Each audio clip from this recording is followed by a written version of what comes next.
Hmm, that's cool. And then you're probably going to want to hit the record button too, so that you can have it You don't have captured. to. It'll record it. I've done it. I've done it a Oh, couple of times. really? Yeah, and we are That's live, pretty guys.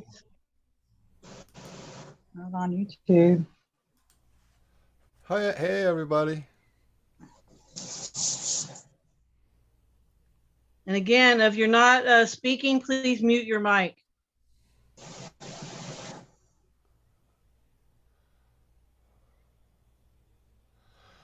And it Yeah, looks like Janet is here now. Hi, Janet.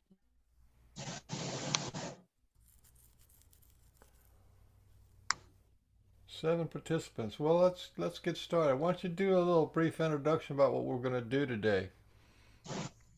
Yeah. Thanks everybody for being here. I'm getting some static on my end. I hope it's coming okay through to you guys. We're trying with all this high technology. So yeah, we're going to do a language lessons of the heart mini workshop. Michael Harrell in the house. He's the founder of Language Lessons of the Heart, and we got 5 other participants. And yeah, so Michael's just going to take us through some of the processes. All right, Michael. Okay, so where am I? I should be on speaker view. So, language lessons of heart. Um, it's about healing and evolving your emotional body. But in order to kind of get a grip on that, I'm going to talk about a lot of things today. But in order to kind of get a grip on that, people need to know a good example of, or get a grip on who they are.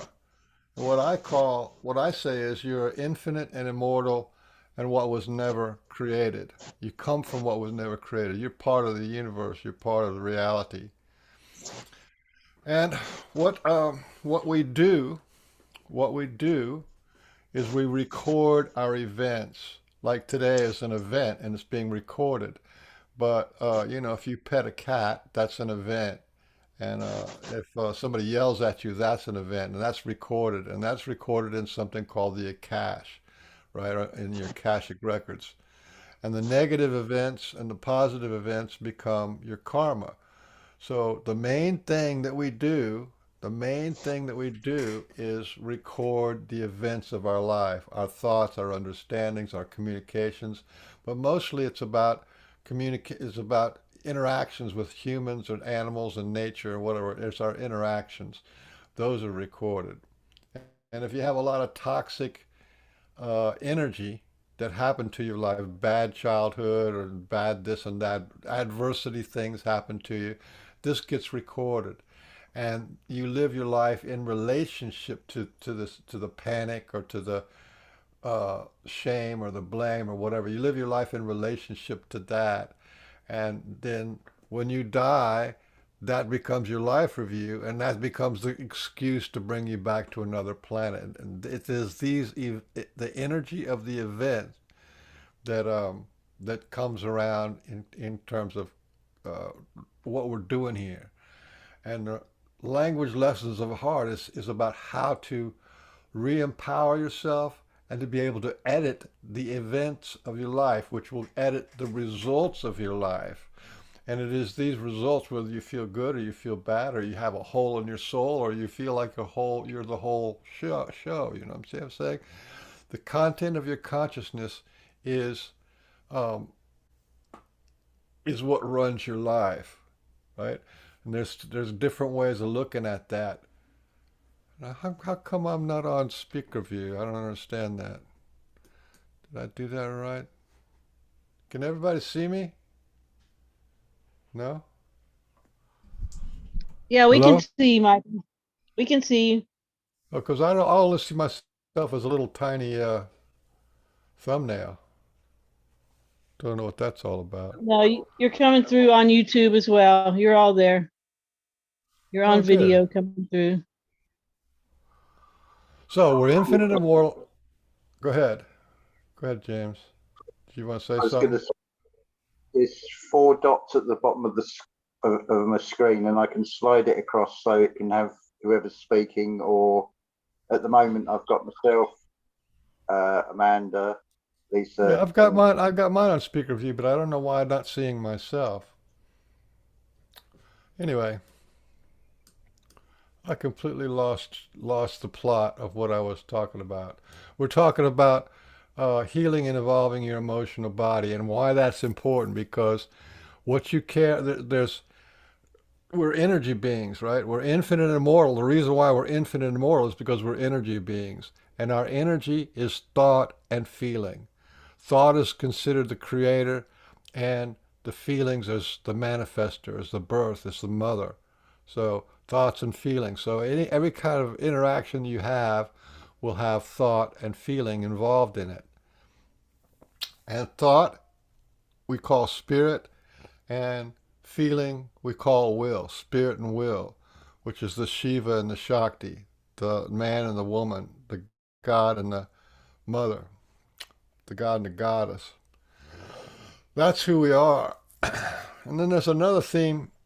So the point of language lessons of the heart is to clean up the content of your consciousness, because if you have toxic stuff and toxic thoughts, toxic events that happen to you, then you carry that content of your consciousness around with you, and it works on you and against you. So if you have trauma and anxiety, depression, or whatever, the things that happen to you, those things stick with you. What's done to you, stick to you. And then let me see, I'm going to see if I open this one up. This is Harrell's Law. I'll do the screen share on this.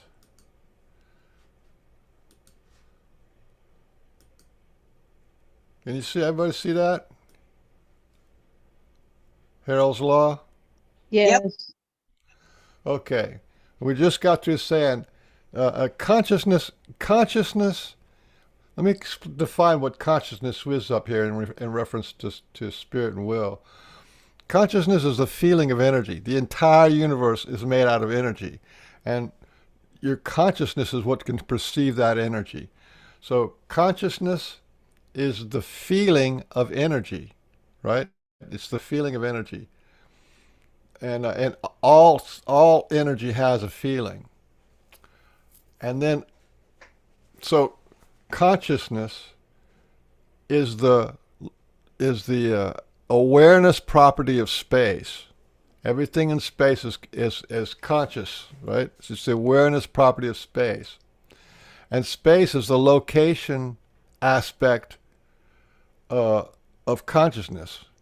Where you are in consciousness is the space, is where you are in consciousness. So that's spirit and will, right? Is thought and feeling. So so the energy has feelings, which is the will, and it has thought, and thought comes in later as spirit. It comes in as the I am. I am this, I am that, or it recognizes something like this is good, this is bad, whatever. So consciousness, spirit, and will cannot be separated or disconnected. It can only be denied and ignored. In other words, we cannot hold the entirety of the universe inside of our head continuously. So what we do is we shut down to little chips of like, well, this is my life, and this is my day, this is my hour, and you try to understand everything that way. So everything is a conscious spirit and will. Everything has that male and female, the light and the dark, the magnetic and the electric. All matter is a state of conscious being, and all things are beings. This goes into that, what I was talking about, how you define yourself. Okay, here's where it gets interesting. You cannot create or destroy spirit and will beings. You can only deny, ignore, or modify your sense impressions of them. So this whole deny and ignore or modify your sense impressions of them, we have a self-identity, and that self-identity says I am this person and this education, this country, this language, this family, and right? These are qualifications that you put on that denies or ignores the whole rest of creation. I don't know if you understand what I'm saying there, but you cannot speak or understand or think or have any understandings at all without denying and ignoring your sense impressions of the entirety of the universe, which is important because uh, there's a lot of things going on in the universe that we don't like and that we just ignore. So denial is really based our communications and our reality and our understanding and our worldview. It's all based on denying or ignoring and modifying your sense impressions of the energy that you're feeling at the moment. Okay, and here's the big one. Spirit and will the spirit and will conforms and confirms your denial, ignoring, and modifying of your sense impression of them. And how does that work? Okay, if you have events that happen to you, and you go, oh, I'm not good enough, or I'm not worthy, right? Well, as soon as you have that feeling and that understanding in your head, then spirit and will, which is the sort of the foundation of the universe, the energy, right? It will conforms to, and confirms your denial, ignoring, and modifying. So if you have that, I'm not good enough or I'm not worthy, the entire universe conspires to bring that into a truth. This is really important. Let me go another way. How this works. If I say the universe started with a big bang, right? So then I will be getting information that conforms and confirms my denial of any other possibility, and then I'll build up this whole thing, right? And the flat Earth people, they say the universe is flat, or what is flat, and the universe will give them answers and data and proof that the Earth is flat, right? And so with the universe, there's like the Big Bang theory, then there's a black hole theory, and the black hole universe is not the same as a Big Bang universe, and then there's an information universe, then there's an energy universe, then there's a consciousness universe. It just goes on and on. There's about 12 different models, right? Like a information and data universe. Then there's a geometric universe. Then there's a sphere universe. And see, it just goes on and on. And each one of these things is fully flushed out by spirit and will that will conform to and confirm the understanding of all these different people. I'll give you another example. We got one species of human beings on this planet, and we got 6,000 languages, right? Well, 6,000 languages because every time people get together and say, well, this sound means this, then the universe will make it that way, right?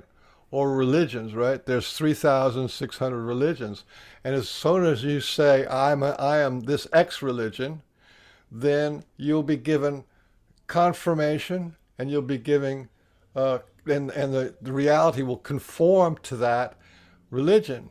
But in fact, um, but in fact, it's just a denial and ignoring the modifier. Your religion in order to have your religion, you have to deny, ignore, modify your sense impression of all the other religions.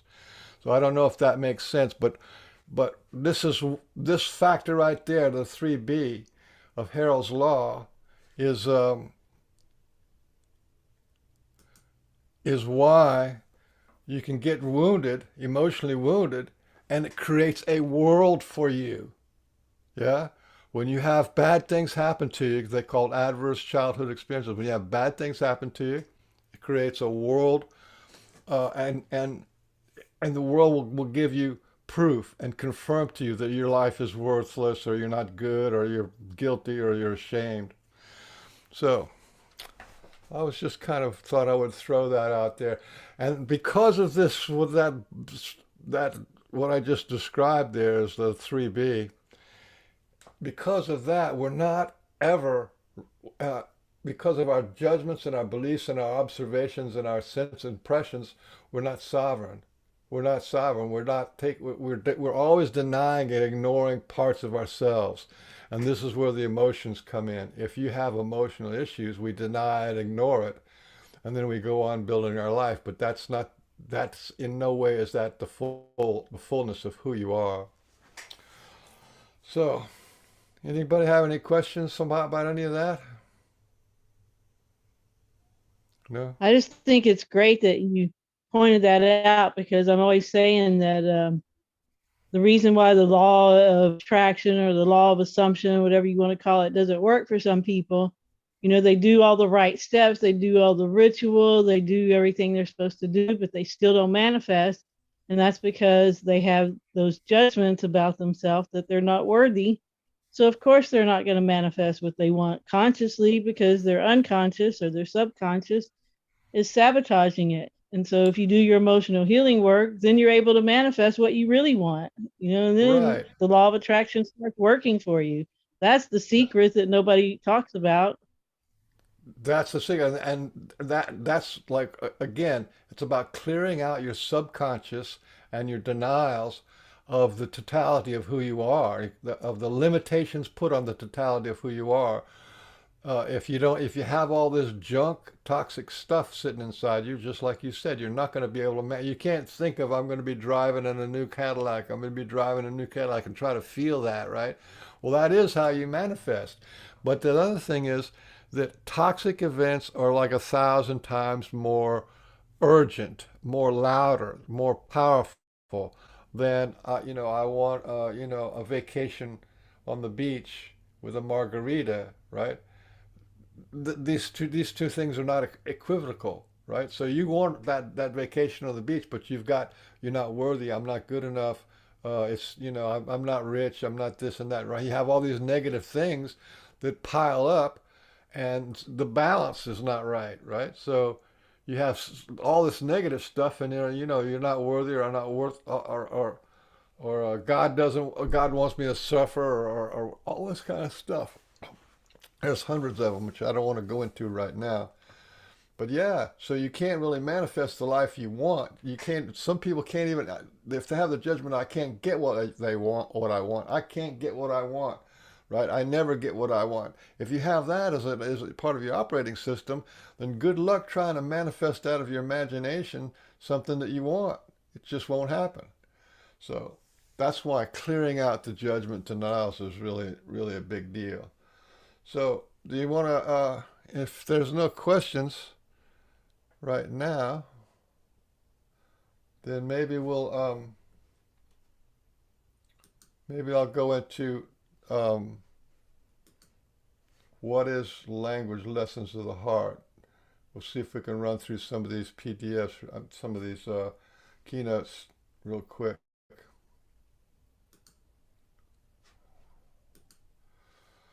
Okay.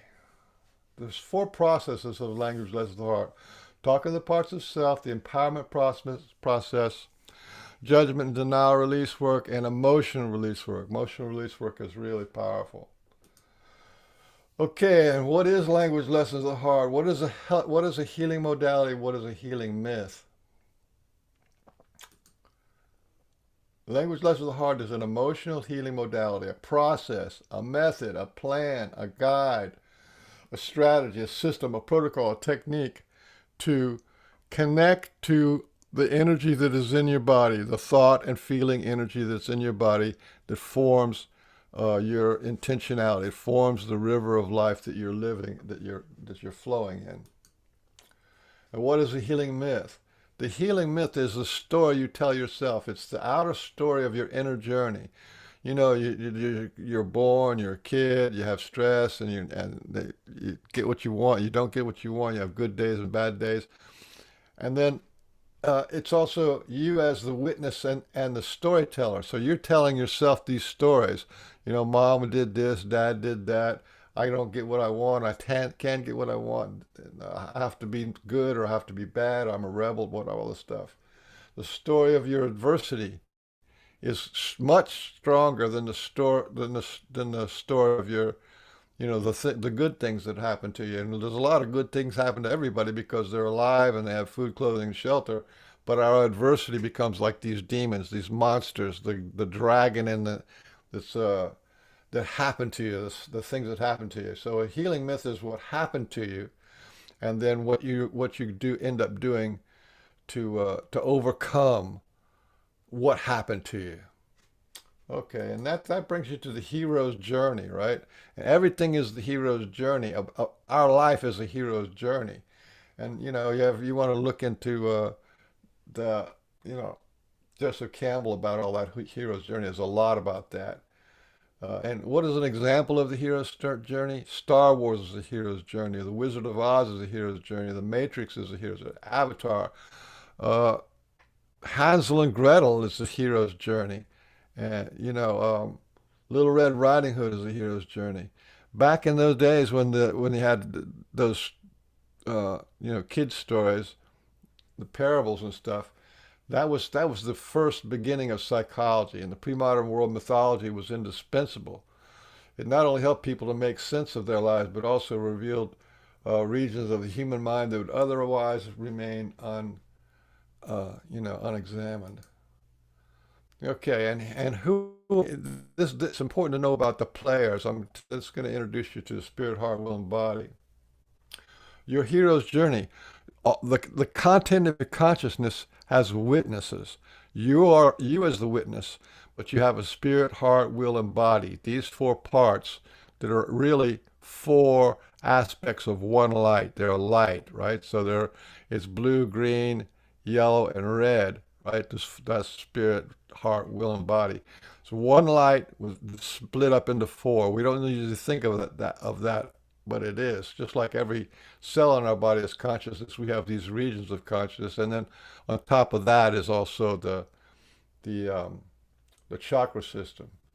So your hero's journey is about spirit, heart, will, and body, and what they're experiencing in their life. So your will represents your inner child, and your heart represents the balance between spirit and will, and your spirit represents your mind. Okay, gonna skip past this. And there's a lot of major players. We have these things called archetypes, and they're in your collective subconscious. And there's a lot of archetypes, and which are also denied, right? We feel like it's just us against the world. I'm just me doing my thing. But we have all these archetypes because we're connected to everything in the universe. But we deny our connection to everything in the universe. So we are one with God, and we are God, and we deny we're one with God, and that's a huge problem, which I won't talk about right now. Maybe I'll get into that later. And minor players, the elements, and elements and archetypes, and also these are minor players: Christ, Buddha, Arjuna, Krishna, Lord Ram. All these uh, beings. They're like applications that are inside your consciousness. So there's what would Christ do, or is this be Buddha like, or whatever. All these the collective subconscious and our archetypes is it's a big field. Here's the archetypes, and we slide in and out of these archetypes all the time. We just don't realize it. Being a creator, ruler, caregiver, everyman, jester, lover, hero, teacher, sage. Okay, and it's going back to the spirit, heart, will, and body. These are beings that I'm going to teach you how to communicate with, and just to show you that when you talk about the chakras, right? The Sahasrara and the Vishuddha, all these third eye chakras, Arjuna, Anahata, right? These are chakras, but the chakras are beings, right? And here's the names of the beings. So that everything is a being. That's what I said earlier. Everything about the Harrell's law, everything is a being, and everything can communicate to you. You can communicate to them. You can feel them. And so everything is a being in your chakra system, and your spirit is a being, your heart is a being, your will is a being, and your whole body is a being. To be a sovereign person, right? Sovereign. What does it mean to be sovereign? It means you're the ruler of your domain. And our domain is inside our skin. And inside our domain is we have these 7 chakras, which are energy centers. But inside our domain, our major players are spirit, heart, will, and body. Yeah? So, You as the witness, right? Spirit, heart, will, and body. They are the major players in your domain. And in your body is there's the whole of your body energy, because like when you're tired, your voice changes. Oh, I'm tired. That's your body talking. When you're angry or you're afraid, that's your will talking. Ah, or that's the emotional body. And when you feel love, you go, oh, I love this. This is beautiful. Or look at the kitty. Or right. That's your heart energy. And then talking normal like I'm talking now, that's your spirit energy. Each one of them has a different energy. So to be sovereign is to be in charge of your domain, and nobody else is in charge of it but you.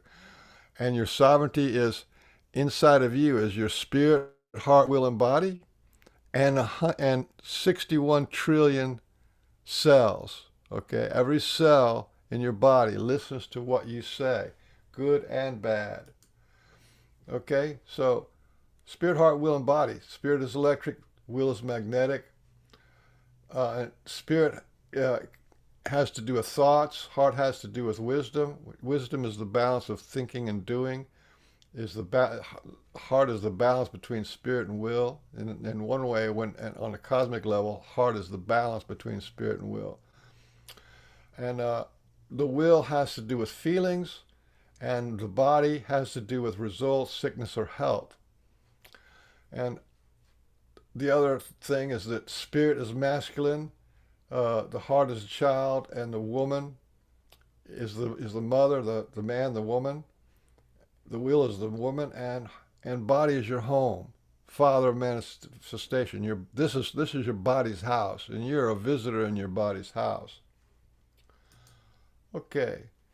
And then the higher self. This is really important because all this stuff is one thing. I'm talking about it in all these different ways, but just to remember this, it's one thing. So your spirit is actually, the higher self of your spirit is actually God or the Creator. The higher self of your heart is the heart of creation. The higher self of your mother is the mother of everything, or the goddess, the divine will.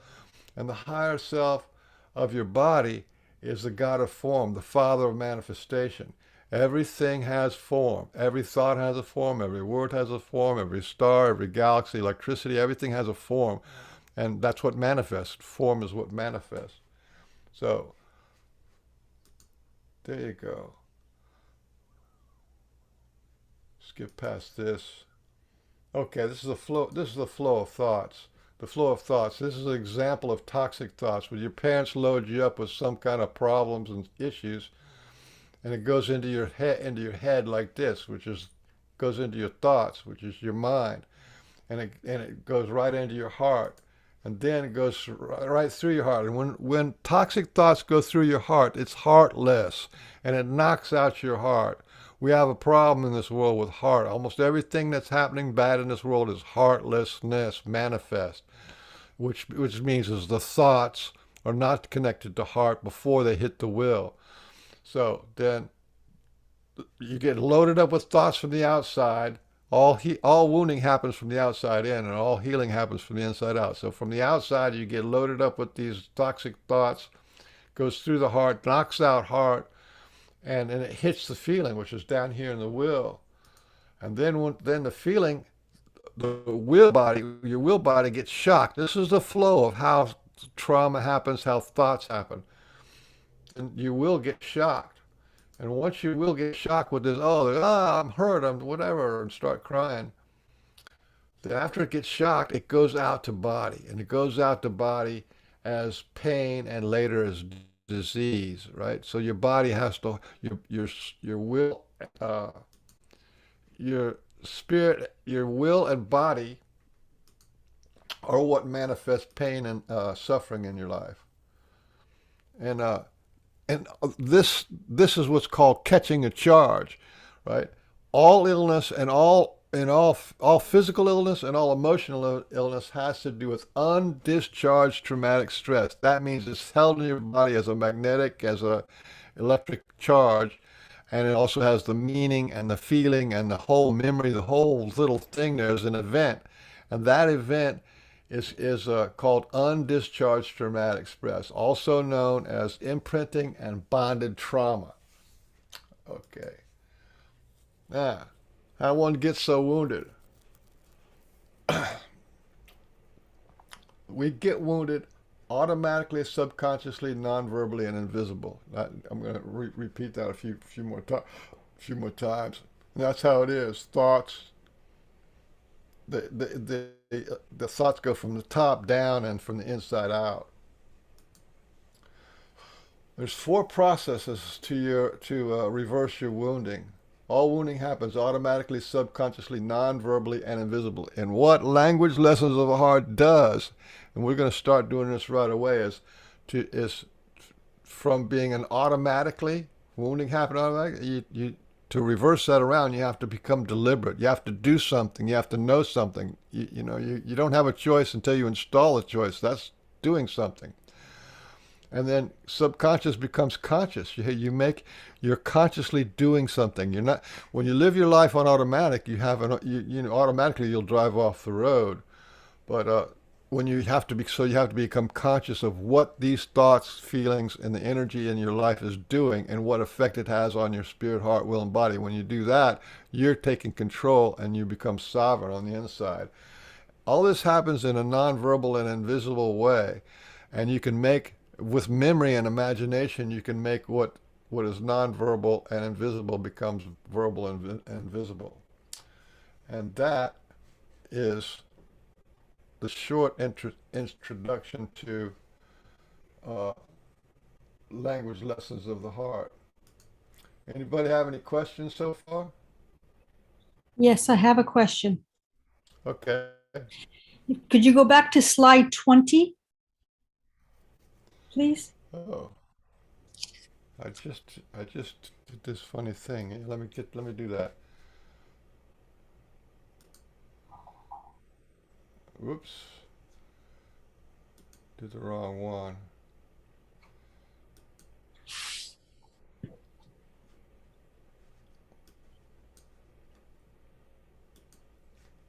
Slide 20.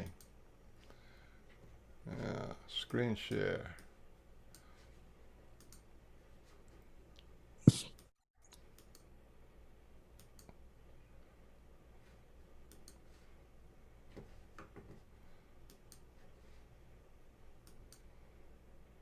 Okay, slide 20. Okay. Something hit me when you were explaining this. So I'd like to say it back to you and to tell me if I got it correct. So we have these traumatic events in our lives that and then what caught me is that we call people into our circle, or we experience people that re-engage these traumatic experiences. Maybe I'm not saying it coherently. It's this idea that we have these patterns. We meet the same people, or that we have similar experiences. And is it because it's that attraction, that magnetic attraction, and until we resolve this undiagnosed,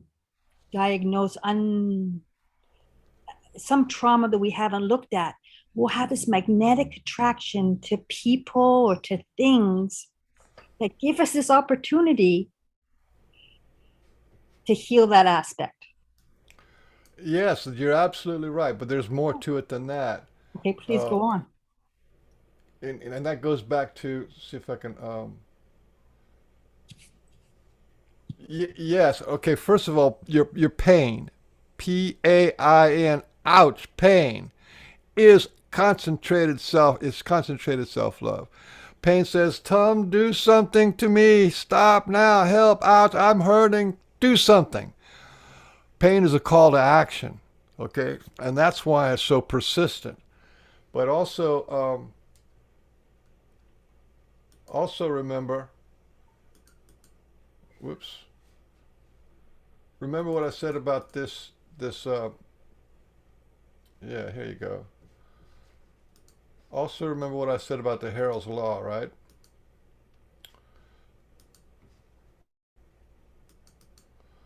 Okay. the 3B. The spirit and will conforms and confirms to your denial, ignoring, and modifying of your sense impression of them. What that means is that not only will people come into your life to hurt you even more in the exact same way that you were hurt, right? And you're thinking, well, this is fate, or what is this? What is this? Because it confirms and it conforms to this traumatic event, right?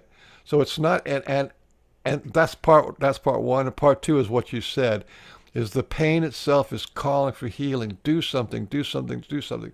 So it becomes exactly like what they call that Fibonacci thing, this little spot in the middle of pain, and then it goes out bigger and then bigger and wider until it's like, until you do something about it. So that's why this Harrell's law, right? Everything's conscious and will, and the universe will keep giving you what confirmation, and it will conform, right? So someone who's got beaten and bullied, well, maybe they'll marry somebody who'll beat them and bully them, right?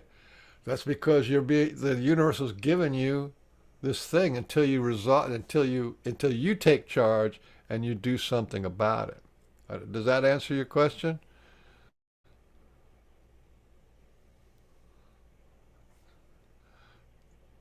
It wasn't so much a question that I had, but just that you were speaking. I'm thinking, oh, is that what you keep having? Well, not keep having, but there's a repetition in what you're experiencing with people, events, experiences. So it was kind of heavy when you said you might invite that person into your life that beats you because you feel you should be beaten. Like, whoa, that's No, that's what it is. That's how the universe does it. wow. Or if you're in poverty consciousness, then you're gonna, everywhere you look is gonna be, I don't have enough money for this, I don't have enough money for that, and everything's proof. I can't get a new car, I gotta be an old beater car. Everything's proof of the imprint.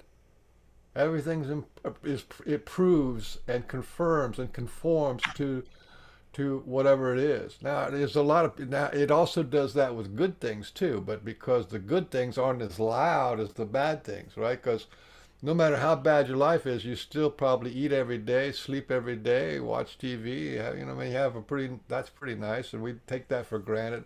But these toxic things are like, oh no, it's this big, they're big and powerful and urgent, and they never sleep because it's stuck energy.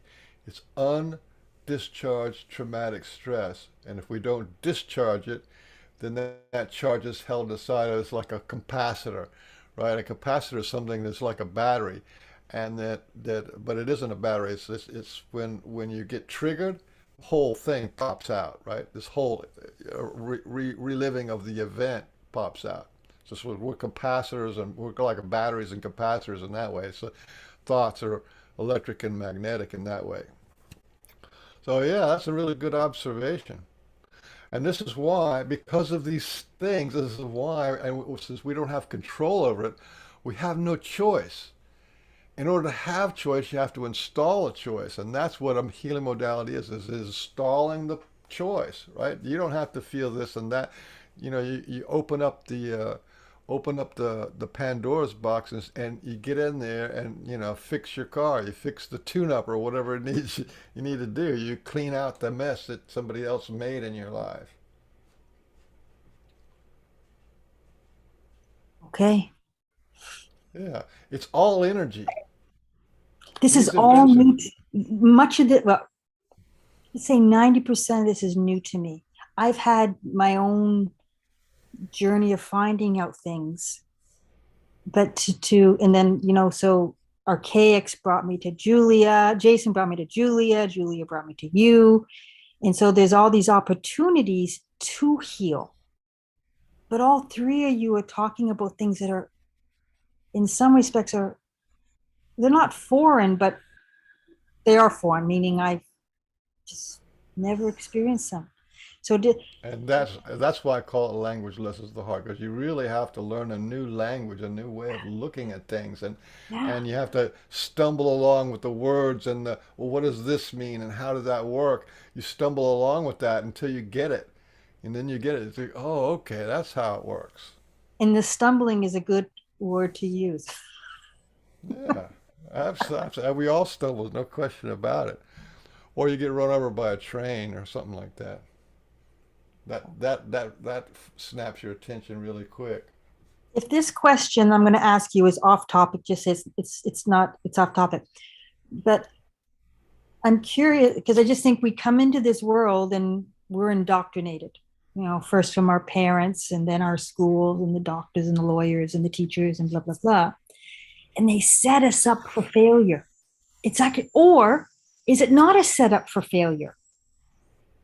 I only said that after I said that because my initial thought is that it sets us up for failure. It sets us up for hardship. And as Julia said, a lot of people like this language of the heart, it's something that often older people do. And I'm just a few months shy of 60. So I'm one of these older people. And imagine if I had Yeah, this. I'm 72. And when did you start your journey to create this that you're Oh, able to that was a dark night of soul. It was started in around 1990, 90? and I did all my work in the middle of 90s and to the late 90s. Then I didn't do anything for a long time because my whole life was blown apart, and then I did a lot of healing work, but then it took me another 4 or 5 years to integrate, and it wasn't until survive, had to live and stuff, and to integrate all this. It took a long time to integrate not having pain. Believe it or not, pain is such a big part of life. You're right. You're right about saying that you have predatory parents. They don't think of themselves as predatory, but they want you to do good. You got to be doing good in school because we'll look bad. We made mistakes and you got to fix our mistakes. We want to live our better life. We don't want to do any healing. We want you to do the healing. We want to make sure. So that's kind of like this predatory thing, right? Then so you go from predatory parents to predatory school to predatory church to predatory government to predatory banks to predatory insurance to predatory. It's a predatory environment that we're in, and that's what makes us slaves. And they call us sheep and all this kind of stuff. And it's usury. It's usury, and they do it by denying your sovereignty, by denying your possibilities, by denying your choice. They deny you your choice. You don't have a choice until you install a choice. You have to look for the choice to be, right? Because everything that you have in your head is a denial of something else. It's a place where you can't choose, right? Because how many people do you think you know choose to be God and take that seriously?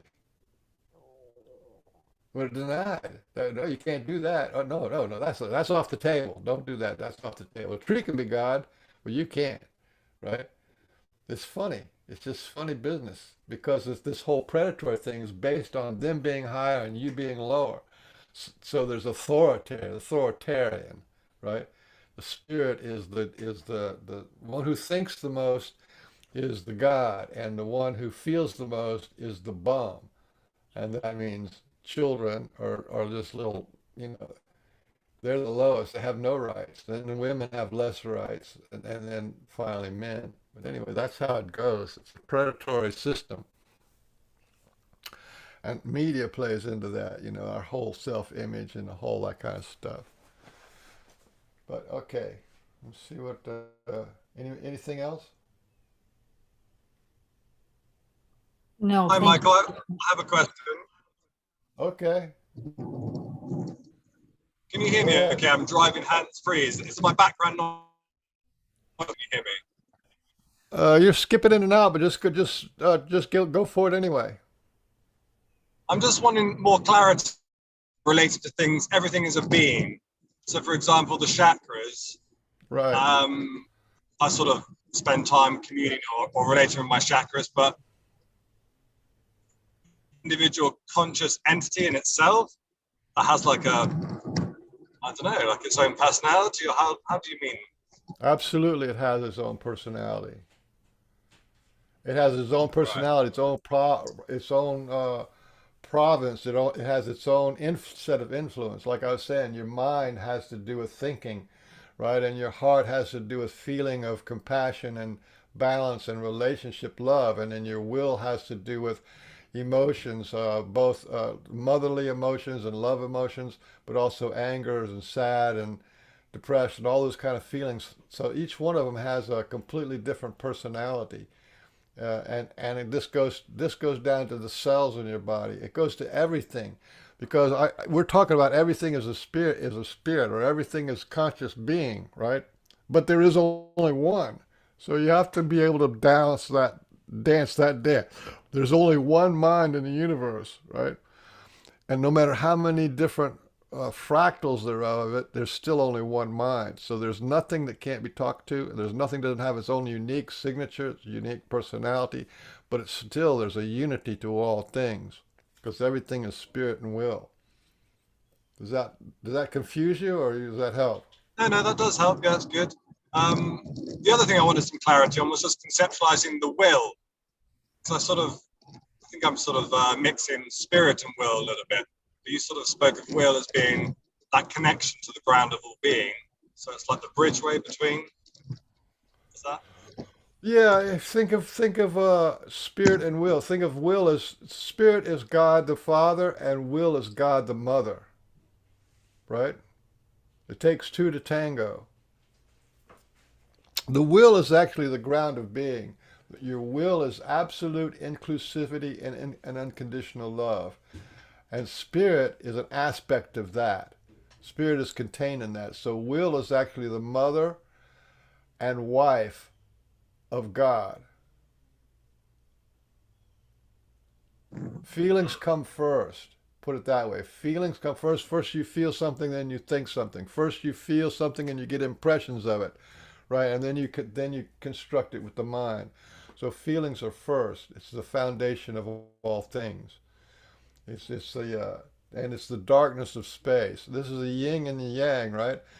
The will is the yin, which is the dark, and the spirit is the yang, right, which is the light. Does that help any? Yeah, it's good. Yeah. I Yeah, appreciate that. Thank you. but will, because will is feeling, and feelings are the most denied thing on the planet. The definition of will is one of the most occulted things that there is, to try to get a good definition of the will.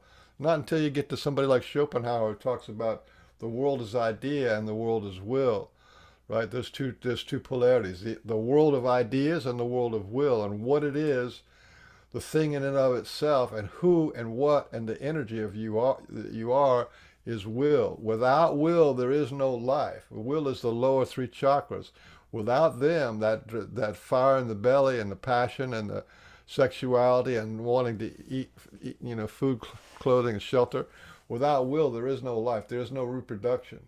You know, you can take two books and roll them together. They're not going to make a pamphlet, right? You have to have a living woman to man and woman rub each other together. You can make a baby.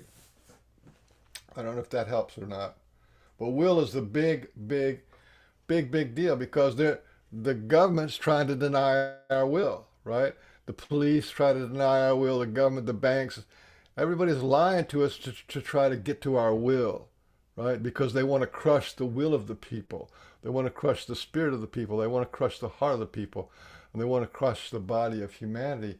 That's their goal, because it's only by having a crushed, diminished, denied will that they can have usurp our authority, usurp our sovereignty, and make us slaves to a slave system of their own demonic denials. Does that make sense?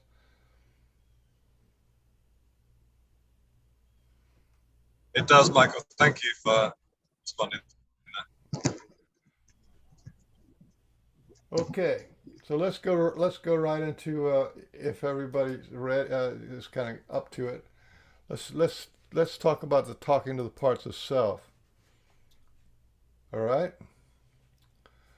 And this is one thing. This is one thing. Uh, this is one thing that this healing modality has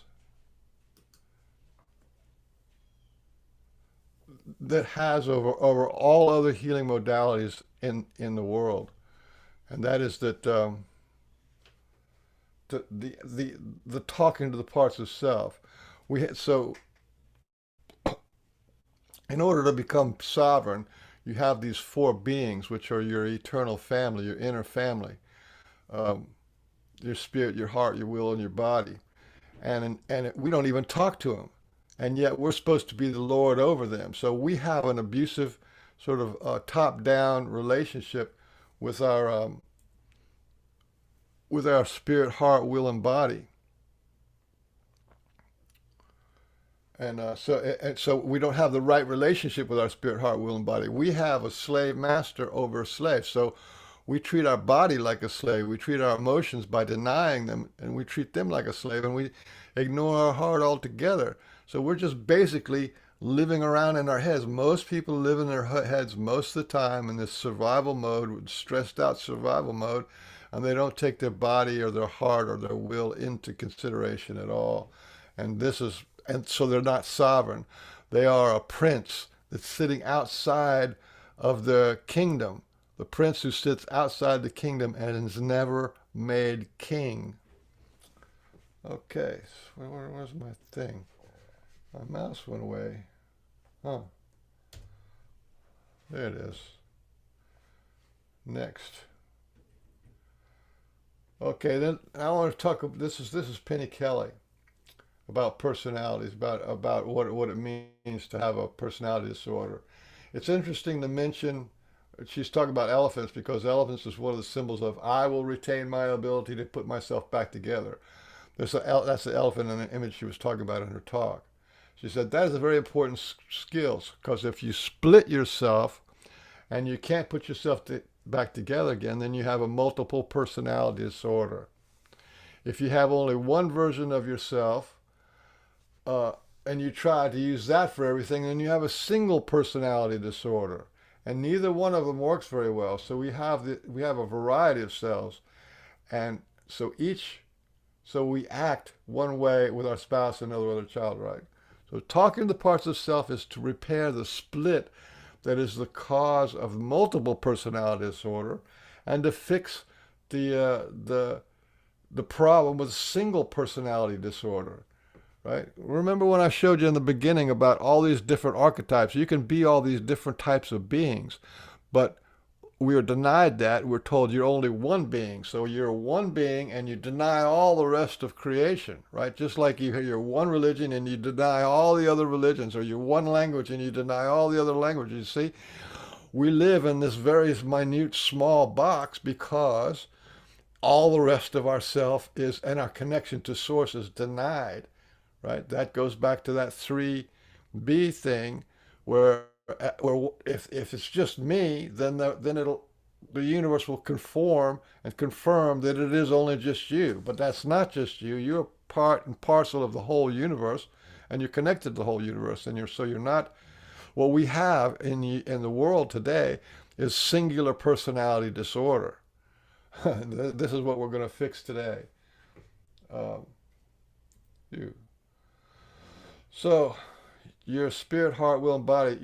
Your conscious will is your will is your subconscious. It's your emotional body. Okay. Remember, all wounding happens from the outside of you to the inside of you. Yeah. All wounds that happen to you end up in your will and your body as denied pain. Heart stops responding and shuts down. Okay. We call this long-held denied pain our inner child, or our pain body. We have a pain body, and this is also our shadow. What it looks like inside, this is what your will looks like inside. we walk around kind of like this state of shock, but if you ever open up your eyes and look down and embrace your inner child or embrace your shadow, it looks like this. There's a that that time that you were shocked when you were a child and you started to cry and you're traumatized by whatever it was going on in your life. You had this undischarged traumatic stress. You caught charge. That's what it looks like. And who and yet this amount of pain is held for you in a state of denial by your emotional body, by your physical body for 35 or 40 years. So they're on your team. Your will holds your energy for you so that you don't have to, so that you can go out and play and live your life. Now let's talk about what happens if you ignore. So I'm gonna teach you in just a few minutes. I'm gonna teach you how to talk to your parts of self.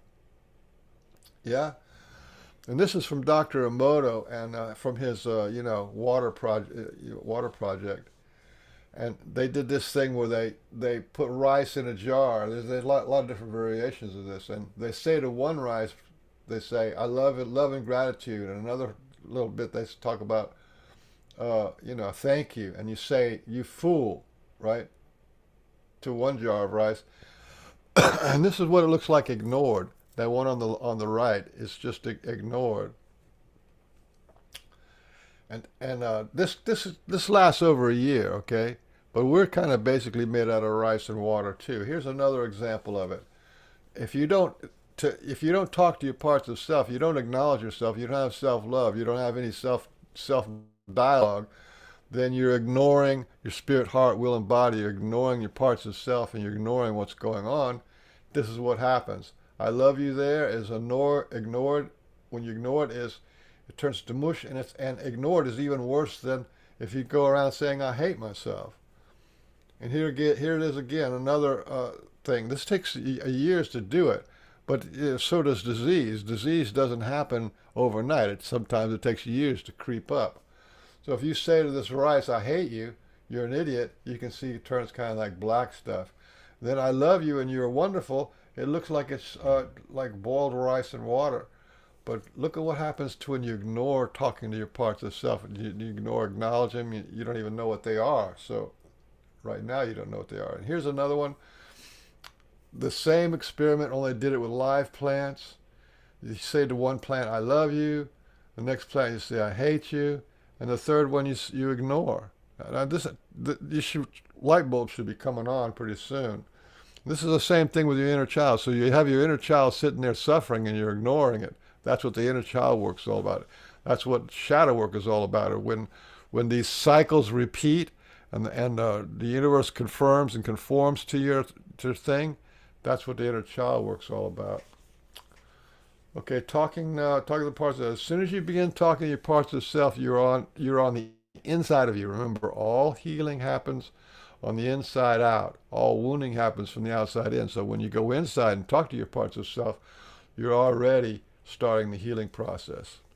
And as Carl Jung says, until you make the unconscious conscious, it will control your life, and you'll call it fate. Again, all wounding happens automatically, subconsciously, non-verbally, and invisibly from the outside in. And all healing happens by becoming deliberate, conscious, verbal, and visual from the inside out. And this has to do with the kingdom of heaven. Remember, I talk about sovereignty. The kingdom of heaven is inside you. So why does this outer world teach you so little about your inner world? Because they want to keep you slaves. They want to keep you not engaged in your inner world and being sovereign. They want you to be, subject to the government, religions, families, business, the laws, all that kind of stuff, with you as the sheep at the bottom. And a little bit of you are gods and all of your children are the Most High, but you shall die like men and fall like one of the princes. That's basically where we are. We are gods incarnate, right? We are connected as much as anything to God, and yet we're denied that, and we're told that we're not the king, we're not the God, we're not the king of our own sovereignty.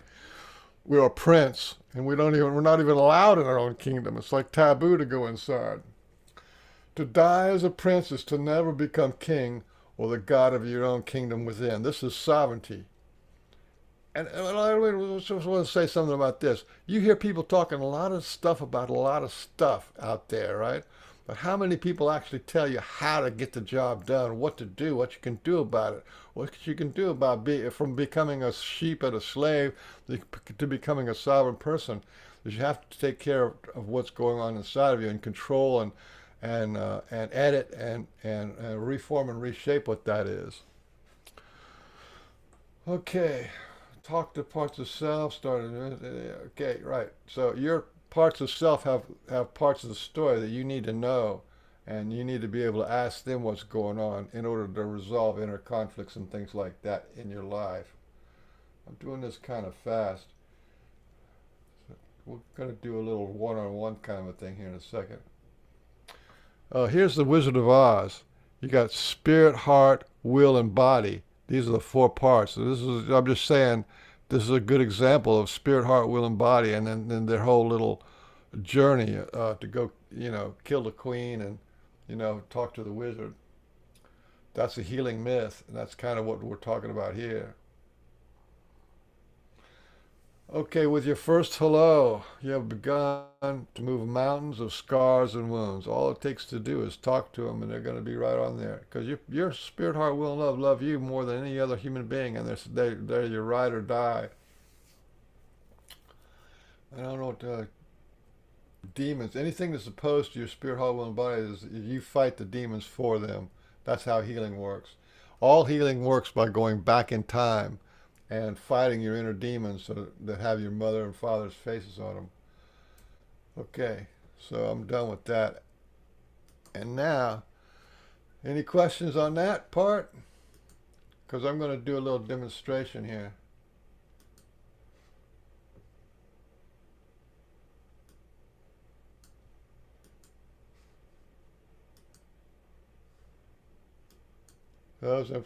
Everybody here? Everybody's mic is off? There's Amanda's got a mic. Yeah, Lisa? Who's talking? Amanda? Amanda. Yeah. What? Any questions, Amanda? How you doing? I'm doing good. Yeah. I'm staying with you. Yeah. Well done. You know a lot. Had to. Okay, there's no questions. If anybody ready to learn, I'm still bothered by my Zoom view here. What does my full screen looks like? It doesn't look like any better than anything. Okay, here's what you do. Can everybody see me like this? Yep. Here's what you do: is these four parts of self. You can talk to them, and they can talk to you, just like when you were a kid and you're playing with sock puppets, or you're playing with you're playing with like little toys. Hi, what's your name? My name is Pin. I'm Marker. Hi, Pin. Hi, Marker. Right, and you're talking, right? That's called casting your voice, and this is how you talk to the parts of self. You cast your voice.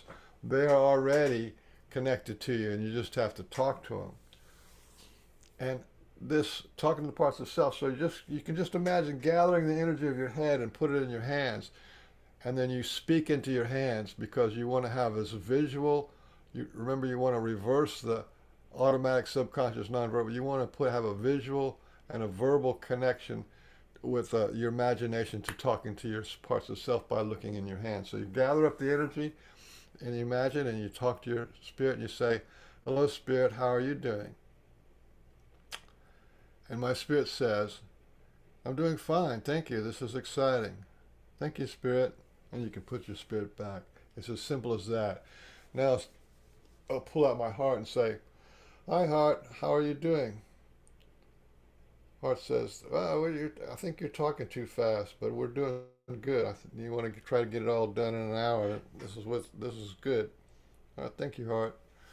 And your emotional body is your will, is the great mother of everything. "Hello, my beautiful will. How are you doing?" "I'm doing fine. I'm glad that you're doing this. A lot of people need to know this, and you're helping so many. Well, thank you. And then you go to your body, right?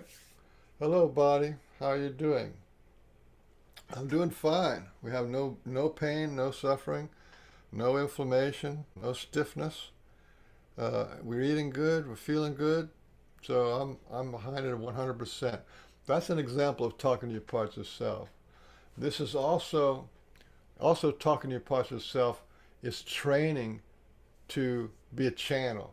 It is the best channel that you can be, because if you can channel your own spirit, heart, will, and body, you know who you're talking to. You know, if somebody says, I'm Saint Germain, and they start giving you a bunch of stuff and you start making YouTube videos, you don't really know if that's true or not. But your own spirit, heart, will, and body are yours, and they look after you and you look after them. You begin to build a relationship with them. So let's have everybody do this, and we'll do it with the empowerment first. Just say to your spirit, I'm empowering myself with a strong and loving intent to hear my will. Will you help me? And ask each one of these things, each one of your spirit, your heart, your will, and your body. So somebody want to do that live? No? Hello, spirit. I'm empowering myself with strong and loving intent to hear my will. Will you help me? And spirit says yes. Okay? You feel what's being said, and then you speak it out. You want to do this verbal. You don't want to hear it. You don't want to do this in the rat race of your mind. You want to make it verbal. Then you go to heart. Hello, heart. I'm empowering myself with a strong and loving intent to hear my will. Will you help me? Yes, yes. And you do it to the will and do it to your body. So if anybody want to try doing that live? No. A little coward. Maybe it's too much right off the bat. But here's what you can do. Here's what you can do with this: is you can resolve your conflicts, and you begin to build trust. What happens is, like for example, one of the things I would recommend everybody doing is create an internal atmosphere of love and cooperation. And so you ask for it. In the beginning, you may ask for just yes or no questions, because to get them started to talk, they haven't talked to you your whole entire life. And if you're 50, 60 years old, that's a long time without talking. Doesn't mean they can't talk, or they might have grudges against you because you've been doing some stupid stuff in your life and they haven't gotten over that. But you build trust with them, right? And you build a loving relationship with your own spirit, heart, will, and body when they become your primary relationship. So here's one of the things you can do for yourself and for them is you can pull them out. Like I'll ask my body, hello, body, I'd like to create an internal atmosphere of love and cooperation. Will you help me? This is an agreement, right? You can ask for agreement, right, to them, and my body says yes. So then I pull up the energy out of my will, and I say, hello, my beautiful will. I'd like to create an internal atmosphere of love and cooperation. Will you help me? And your will says, yes. She said to me, she says, yes, I love this. Same thing with heart. Hello, heart, I'd like to create an internal atmosphere of love and cooperation. Will you help me? Yes, right? That's what I get. I get the yes. You can feel the yes. This is exactly the same way you talk. You talk in your own head. You say it, or you feel it before you say it. Spirit, I'd like to create an internal atmosphere of love and cooperation. Will you help me? Yes. Okay. Now what have I just done? What have I just done? I've got an agreement and an alignment. So my spirit, my heart, my will, and body are all in alignment. They're all going the same way. They're all on the same page. Understand? And when you do that, it's called congruent. You're congruent. And a lot of times, people, you have your head's going this way. I got to get to work. And your heart's going, oh man, I hate that place. And your will goes, they hurt my feelings over there. So you see what I'm saying? Your head's going this way, your heart's going that way, your will's going the other way, and the body says, man, I'm having a hard time dealing with all this conflict and discord going on in here, right? So you can become congruent. You can become in alignment, right? And if you say what you're going to say and you do what you're going to do in alignment, that makes you authentic. Okay? This just by talking to the parts of self, it makes you congruent in alignment and authentic. So when it comes to things like um, emotional healing work, right? You can just call up your spirit. It's like, spirit, who is hurt the most right now? Who has some issues that need to be addressed? And your spirit could say heart or will, right? And then you pull out and say, listen, I hear your heart. I hear you're having a hard time with this or that, right? And then you can work on it. Just like if your kid is having a hard time, or your little daughter is being bullied or something, you can work on it. You know what I'm saying? You do inner therapy. You become the coach or the mentor or the reparenting yourself. This is what you can do with talking to the parts of self. And remember, the same process of talking, the higher self of your spirit is God. The higher self of your heart is Jesus, right? And the higher self of your will is the mother of everything, and the higher self of your body is the father of manifestation. So when you do this over time and you do it with us as part of the daily process, don't be surprised if God the Father stops in once in a while, or heart of creation stops in once in a while. You see what I'm saying? This makes you supremely connected inside yourself and sovereign. The other thing is, and I want you to hear this really clearly, is you've just increased your self-love by 400%. You can show self-love to yourself. You increase your self-love by 400%. Because most people don't, when you say, do you love yourself, you don't have an image in your head about what yourself is. You go, oh, well, I got all this junk and I got all these thoughts, and what am I? And I mean, this fog of automatic conditioning. You don't know what yourself is because you don't have an image of yourself. You don't have an accessible self to love. You can love a cat, you can love a dog, you can love the weather, you can love whatever you want, but you don't have a love for yourself. Most people do not love themselves. This gives you access, the ability to love yourself by 400%. And this is a big deal, because they love you 1,000%, and you can now love yourself 400%. And then you get these agreements. You're starting to see how this starts to creep up. You get making agreements in your life, and you know what's the best. And then okay, then let's say you have illness, your physical illness to your body. You can ask your body, what's going on with the physical illness? What should I change? What do you need? Who got hurt? Where did this start? You know, did it start in my childhood or what? This is like, you need to know this kind of stuff to be a sovereign, ruler of your own inner kingdom. Okay, so that's talking to the parts of self. Anybody's got any questions so far? Okay. Yes. You're the creator of this, would you call it a modality? So my question is to Julia, because you taught Julia. So when you're doing this, or you're doing this, and you're asking your body or your spirit or your heart or your will, you present the question, Julia, when did you hear the yes? Well, I heard it immediately. Oh, well, okay. Yeah, it just depends, I guess, on where your parts of self are at that time, you know? Okay, thank you. Yeah, you got to be willing to invest, a few weeks to get this ball rolling.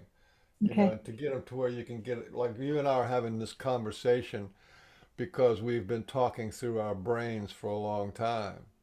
But people don't talk from their heart. We sing often from our heart. But we Sing? don't often sing. Okay. We sing from our heart often, but we don't normally, it's not as common for people to talk from their heart or to talk from their will. When somebody's very passionate, you can hear the difference. It's sort of like astrology. You can tell when somebody's just in their head, and then if somebody's talking or giving a demonstration, you can tell if they're in their heart. And if somebody's really passionate and emotional about and you know about what they're talking about, that comes from their will.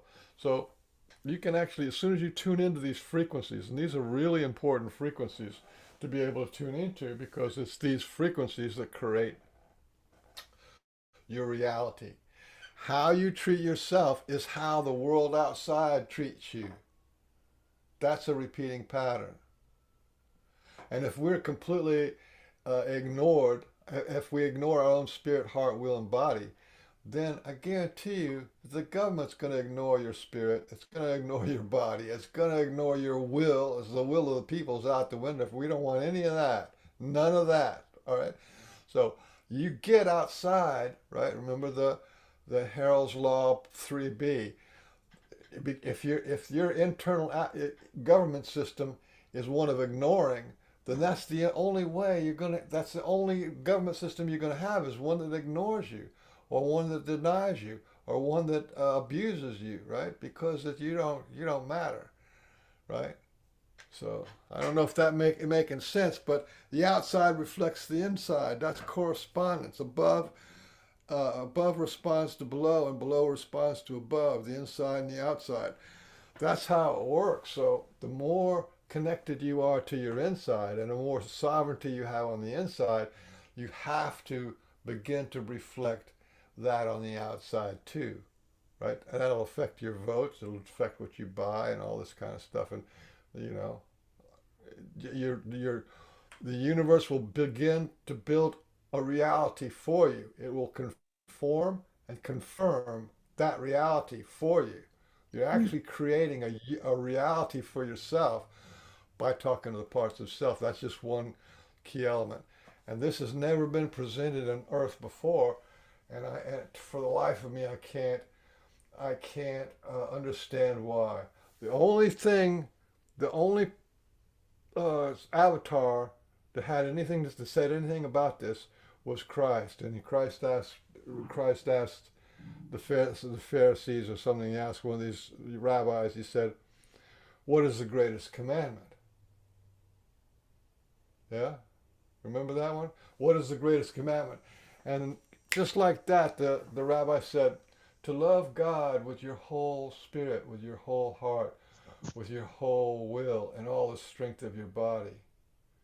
And Christ said, that's right. And to love your fellow man as you love yourself. That's the key, okay? How can you love somebody else if you don't love your own spirit, heart, will, and body? If you have denied love for yourself, then how can you love God with a denied love for yourself? We have 4 times less the love than you can have. So you see what I'm saying? We kind of like get squeezed. We're kind of like a dish rag that gets squeezed all of something out of us. But it's that thing, right? You make your spirit whole. You make your heart whole. That's what healing is, to make whole. You make your will whole.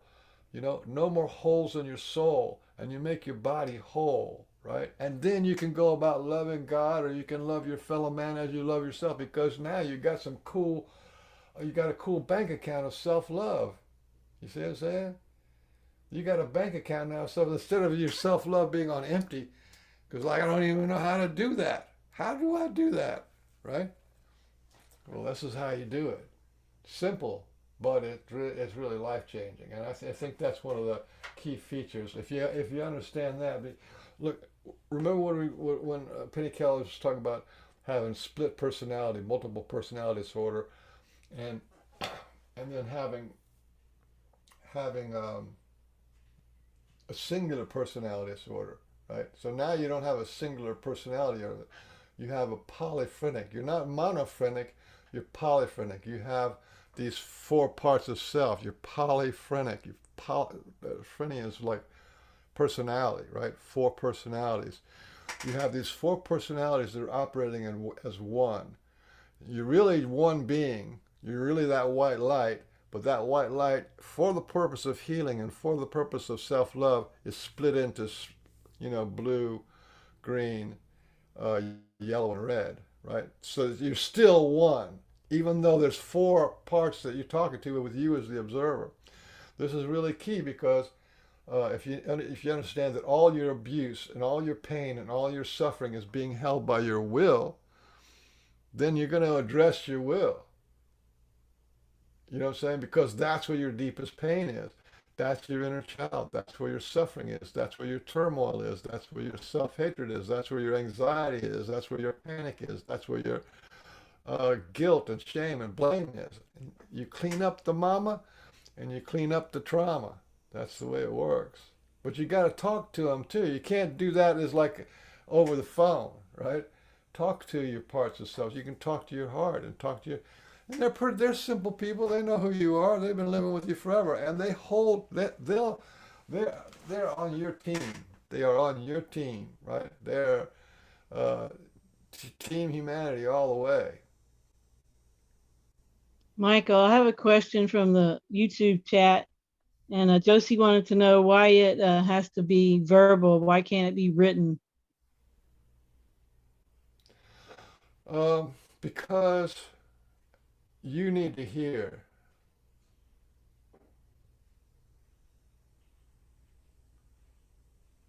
It can be written. When people get in deep into the conversation. Michael, we talk more towards your microphone. When you move away from your microphone, your volume goes way down. Thanks. Okay. Well, it can be written, right? But and even better than written is to record it. There's some things that you need to hear so valuable that you really should have a recorder or a camera or something when you get into doing process work.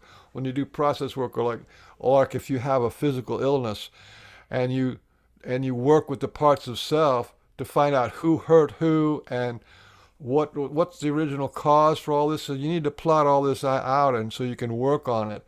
So if you, let's say you do have a life-threatening or some really major illness, fibromyalgia or arthritis or something, you can work on these things because they have a cause. Everything has a cause.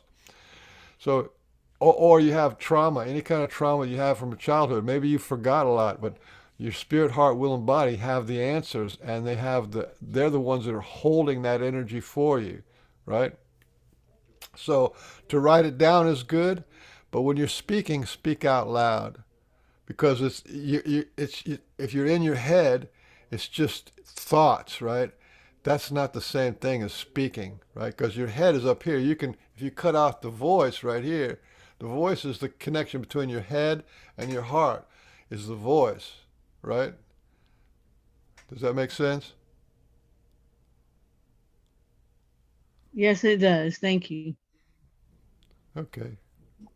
Can I interject with something here?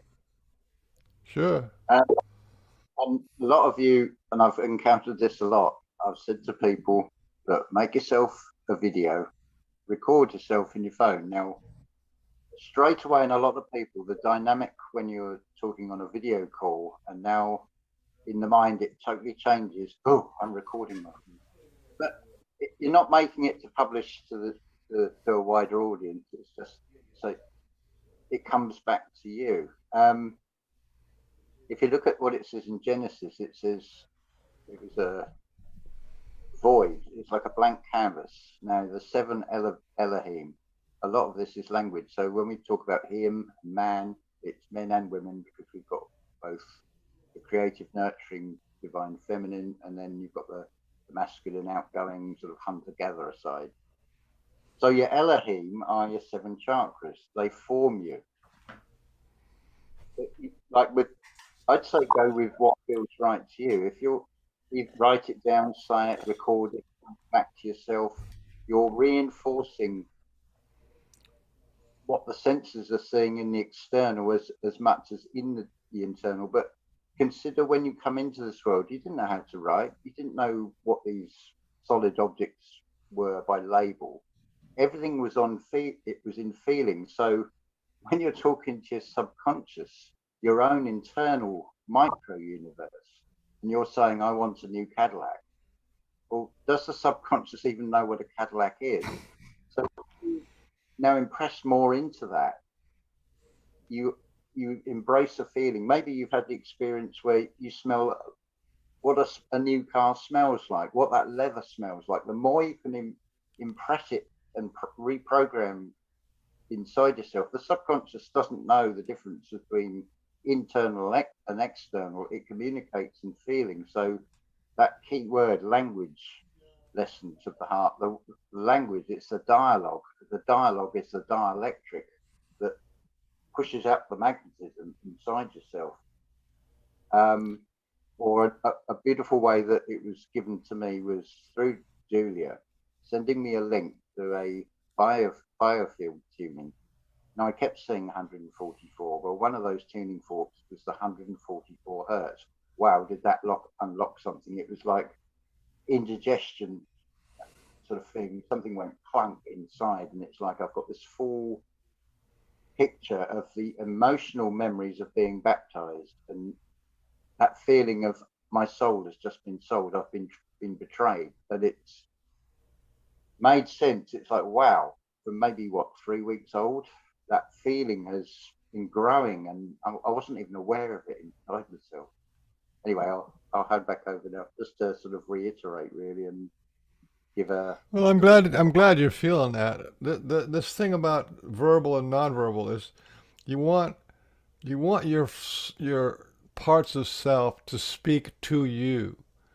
You're teaching them to speak to you, right? And you have to have patience and be able to teach them to speak to you, because you don't want what they have to say to be denied, because they got information that you don't. Because we've been running the world up here in our mind, and we don't have the input, right? We have this thing. There's this thing people talk about, the New Age. They say they have the body, mind, spirit. We're gonna teach you about body, mind, spirit, and you hear that all over, right? Well, where's the will and where's the heart? They just left that out. Spirit is the spirit is your life force, and the mind is an application of the life force, right? So spirit and mind is the same thing. So you're basically saying mind and body, and a lot of people think that that's the whole show, but it's not the whole show. We need to have your spirit, heart, will, and body. You need to be able to talk to them, because all of language lessons of the heart, the first people you want to teach that to is your spirit, heart, will, and body, because they are the ones who run your operating system 24/7, right? For life, birth to death, they never leave you.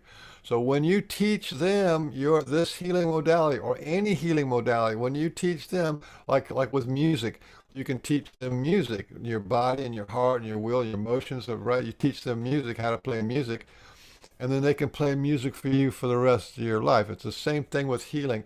When you teach them how to heal, then after you finish doing all your healing work, you get it kind of back up to a good, solid, natural foundation. They take over your healing for you, and they will do the healing work for you, because you installed a choice, you installed a method, you installed a process to them. This is why it's critically important, because these guys, if they have a lot of garbage, right, that they have to deal with, then your life is going to be garbage, because they're the ones who are manifesting reality for you in your own little world. So that's why. But you can do it. You can do it with video. You can do it with an audio recorder. You can do it by writing it out, and to take it personally, right? We oftentimes treat ourselves like some kind of a joke, or like we're a ghost in the shell. And oh yeah, well, it's just this body doesn't really matter. It's just this shell. That's not true at all. We are guests of this body, and body owns body. Body is the owner of body. The Father of Manifestation is the owner of this reality form, right? This is our form. This is the form of our spirit. They are connected, right? We take on the form of our own spirit, right? So anyway, and they need to be valued and respected, loved, cared for, and protected. So that's that. Any more questions on talking to the parts of self? This should be done. If you're doing healing process work, you should do this like every day, or at least once a week. Have a nice session, and have a nice long talk, build up talk. Like, what should I eat? What do you guys want? How much should I go on vacation? Should we play? Should we go to the park? What can we do? To get everybody in alignment, everybody gets their needs met, and you can accommodate, right? So if your body says, if you're like, I'm a lacto vegetarian, radical vegan, right?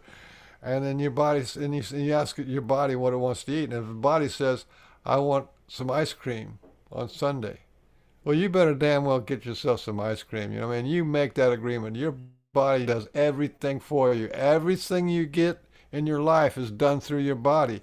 And if your body wants ice cream on Sunday, well, get some ice cream on Sunday. You can do all this, whatever your natural diet is or whatever your preferred diet is, but give them what they need. Give them a treat. Give them love. They're like yourself.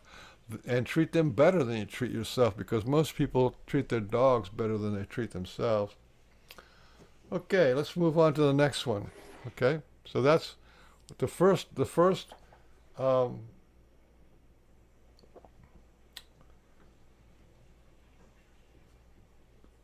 one is talking to the parts of self, and this is about how to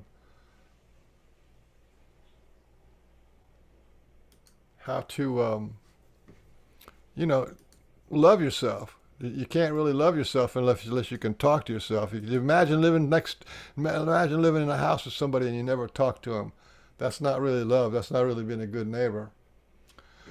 So this is the core foundation of language lessons of the heart, is to speak to your 4 parts of self. And now what I'm calling the second one is the empowerment process. The empowerment process is like something that you say, and you do empowerments over and over again. And I'm going to try to introduce you to reframing and intentionality. The reason why you'd want to do the empowerment is because of your intentionality. Okay, the empowerment process, it goes like this. You say this out loud so your ears can hear it. I'm empowering myself with a strong and loving intent to heal my will. Will you help me? That's the first one. The idea is to say this about 10,000 times. And I want to live. Will you help me? I want to be fulfilled. Will you help me? These are something that you do. These are the empowerments, and you say them like basically 100 times a day for 3 months. Okay, the understanding is everything is energy, and everything is energy. Consciousness is the feeling of energy. All energy has feelings, and if you increase the energy, you increase your consciousness. This is why you want to keep it simple. When you increase the energy, you increase your consciousness. If you increase your consciousness, it increases your energy and power. This is why you do this repetitive thing, because think of the empowerments as like putting gas in your gas tank. All what is you is just fixed energy patterns, okay? And this is going to break the energy patterns. Doing the empowerment is a break in the energy patterns. And when you change the patterns by doing the empowerment, you change the feelings and power of the new patterns. So this is you intentionally creating a new pattern. Even though it's nonsensical in some ways, you're creating a new pattern. It's an act of will to heal your will. As patterns of energy are felt as time, emotion, thought, memories, beings, parents, and people, with you as the experiencer. All patterns of energy that you and your history are mutable and changeable, okay? You got to get that in. I'm empowering myself with a strong and loving intent to heal my will. This is to prepare you to actually change. Everything is mutable. Energy is mutable. Energy can change. It can be enhanced or repressed, or it can be changed the frequency. You can change your past. The big lie that they told you is that you can't change yourself, but you can. You can change your history, and if you change your history, you change your results, and you can change your karma and fate. That's what that's all about. And remember, the understanding is all wounding happens from the outside in, automatically, subconsciously, non-verbally, and invisible. And you reverse that by doing the empowerments. And you do the empowerments deliberately. Instead of automatically, you do them deliberately. Instead of subconsciously, you do them consciously. Instead of nonverbal, you make them verbal. Instead of invisible, it becomes visible. Yeah? So more understandings. Everything that is energy is a being, and all energy and all beings come from the ether, space. What is the great mother of everything? And language lessens the heart. This is what is the being is called will. Everything, every thought is a being. Every atom is a being. Your parts of self are beings. Everything in your cells are beings, and your body is a being of energy. All your memories are beings. Every word heard is a being, carries energy and feeling. The content of your your consciousness, this is who you are. You are the content of your consciousness with a life force. The content of your consciousness is peopled, populated with thoughts and feelings and people inside you. This whole people thing is important. The population of people is for you or against you. When you have bad intentionality, you have people who are against you, saboteurs and people who shame and blame you living inside of you as you. And then if you can also have good people living inside you, as energy beings. Where you go in life, be it struggles or adversity or thriving and fun, depends on the members that are in control of the power to intend. This group is called intentionality. When your life ends up completely off from what your intentions are, then you have bad actors in your intentionality. The understanding is you learn to create your reality by doing the empowerments and other processes. You're learning to create a reality for yourself by doing the empowerments. You don't have a choice until you install a choice. Then you have the ability to choose, right? This is what is a little, yeah, you don't have a choice.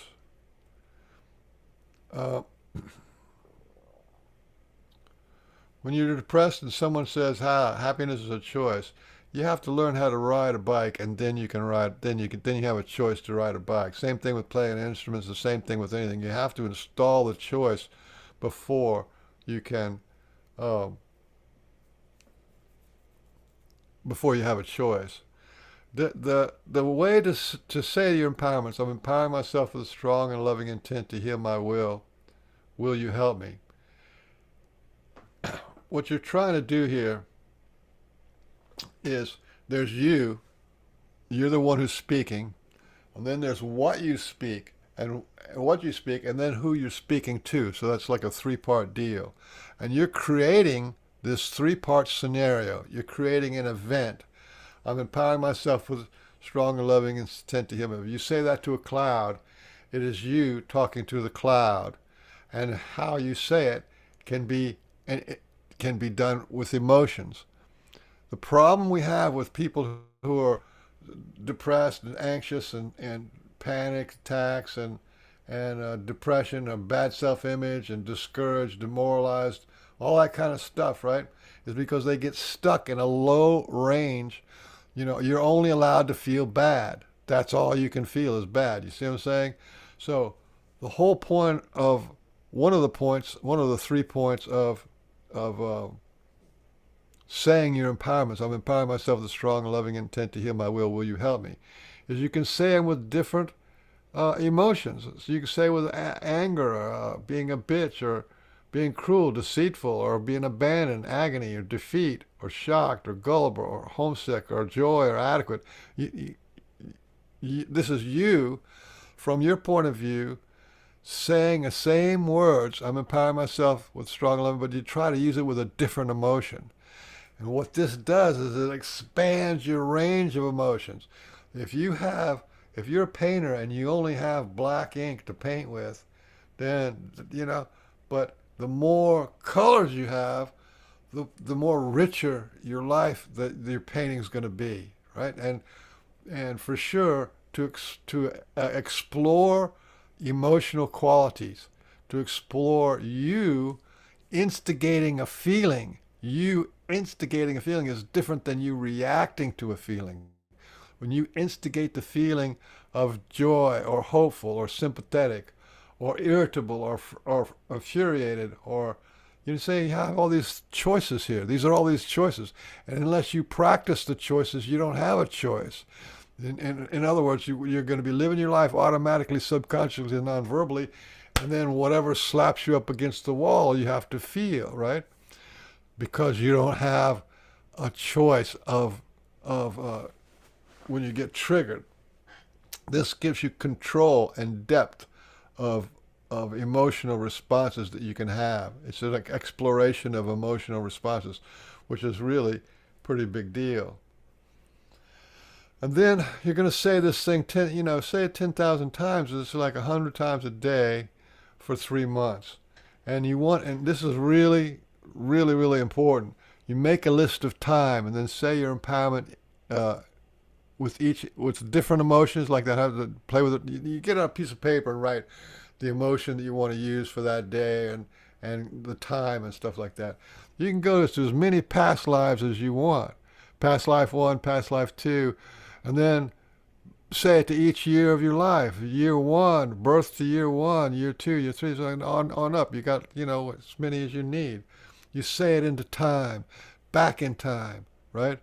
Because one of the things about being a sovereign being is you become a time lord. When you do language lessons of the heart, no healing happens in time. It happens back in time. You heal what happened to you in the past, and you go to the past by your emotions, by your imaginations, right? This is what the empowerment is for, is to create your ability to imagine.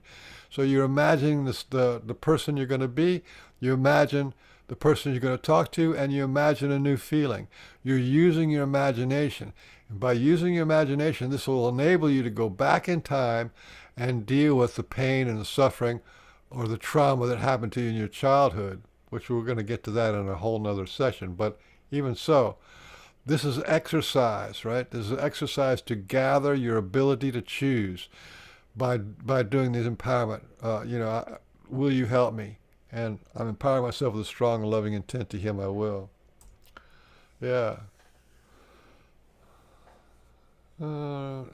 Archetypes. So you are an archetype, and then you're speaking to your archetype. So you can make a list of archetypes. There's lists of archetypes out there. You can be a different archetype. You can be the sage. You can be the hero. You can be the teacher. You can be the god. You can be the angel. You can be the goddess. These are archetypes. You can be the god or the goddess of the archetype, and you say it with the emotion and to the target.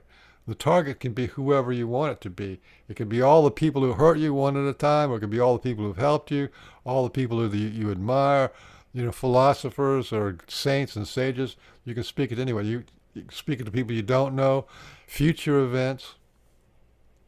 That's the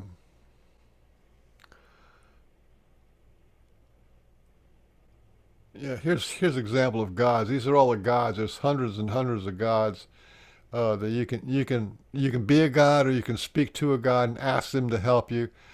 And what this does, the words, I'm empowering myself with a strong and loving intent to heal my will.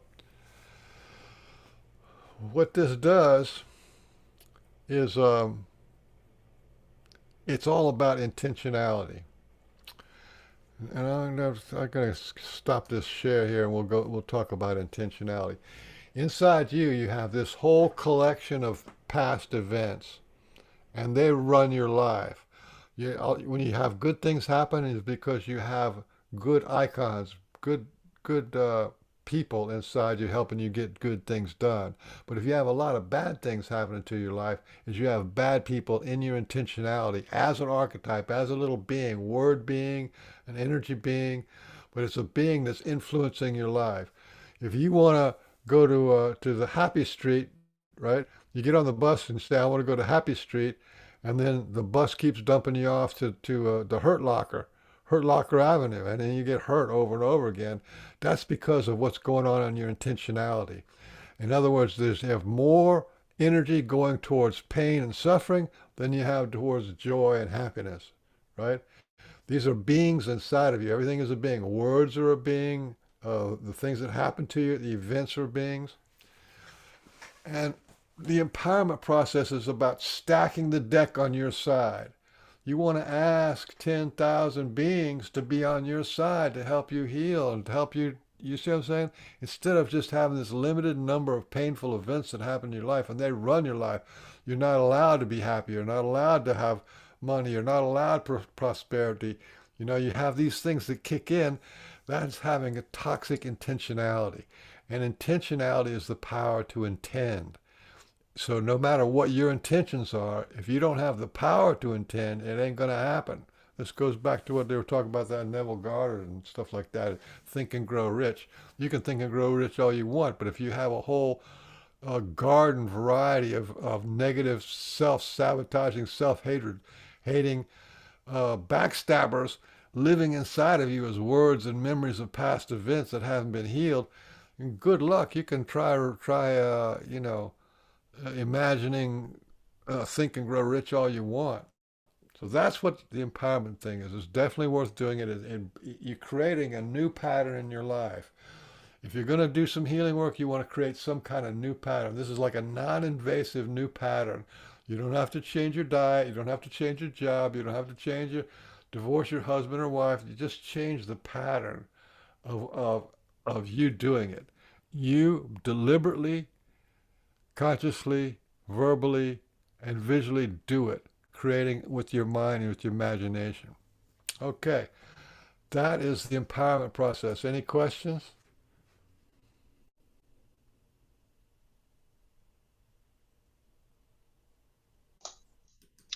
Yeah, hi, it's Hugh.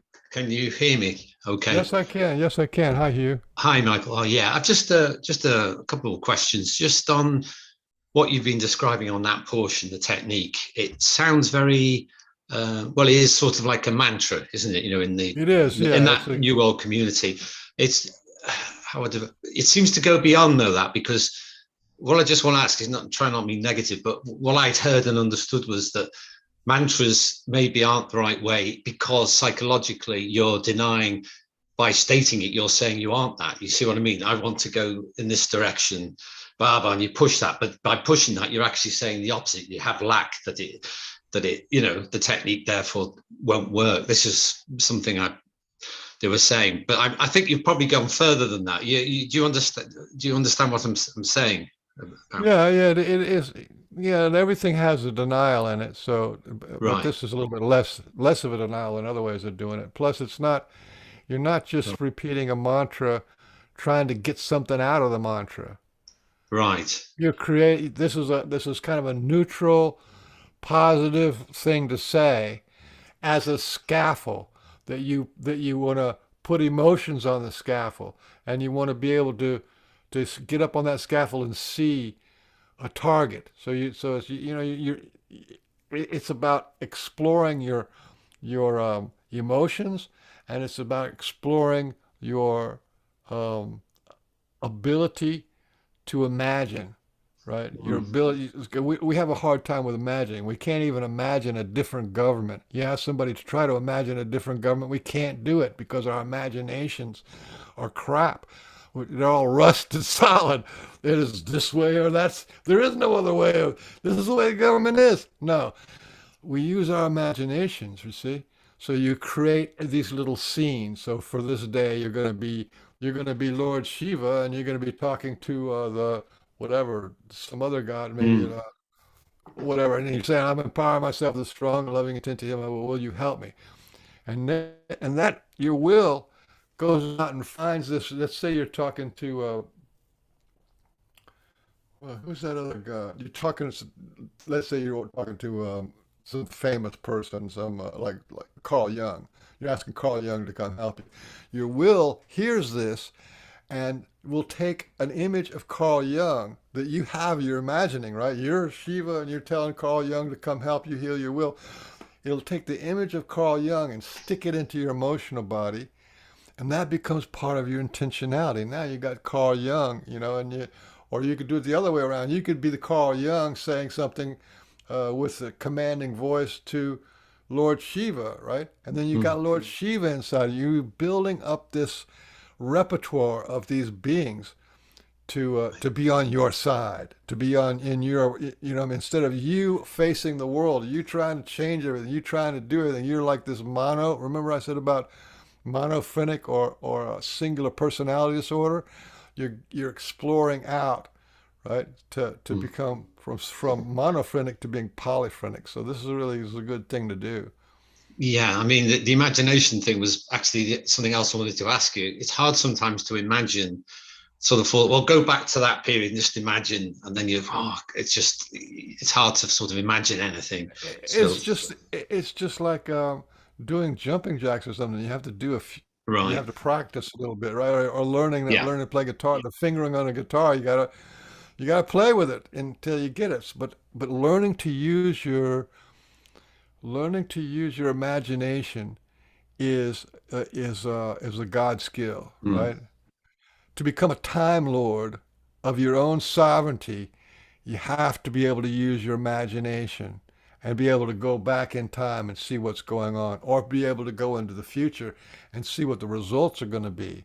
This is something we can do. And it's something I didn't start at the beginning, right? And about who we are. I said we're energy beings. We're light beings, right? And we're infinite, immortal, and from what was never created. There's this thing called remote viewing, right? And in remote viewing, it's not remote and it's not viewing. Remote viewing is a feeling inside. Every person ever tested for remote viewing can do it. So every person on the planet can do remote viewing.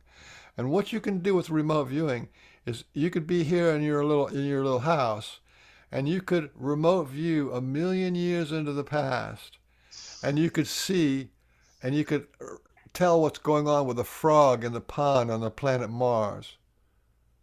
If there was a frog in a pond on the planet Mars 1,000,000 years ago, you could see it. Okay? What does that tell you about us?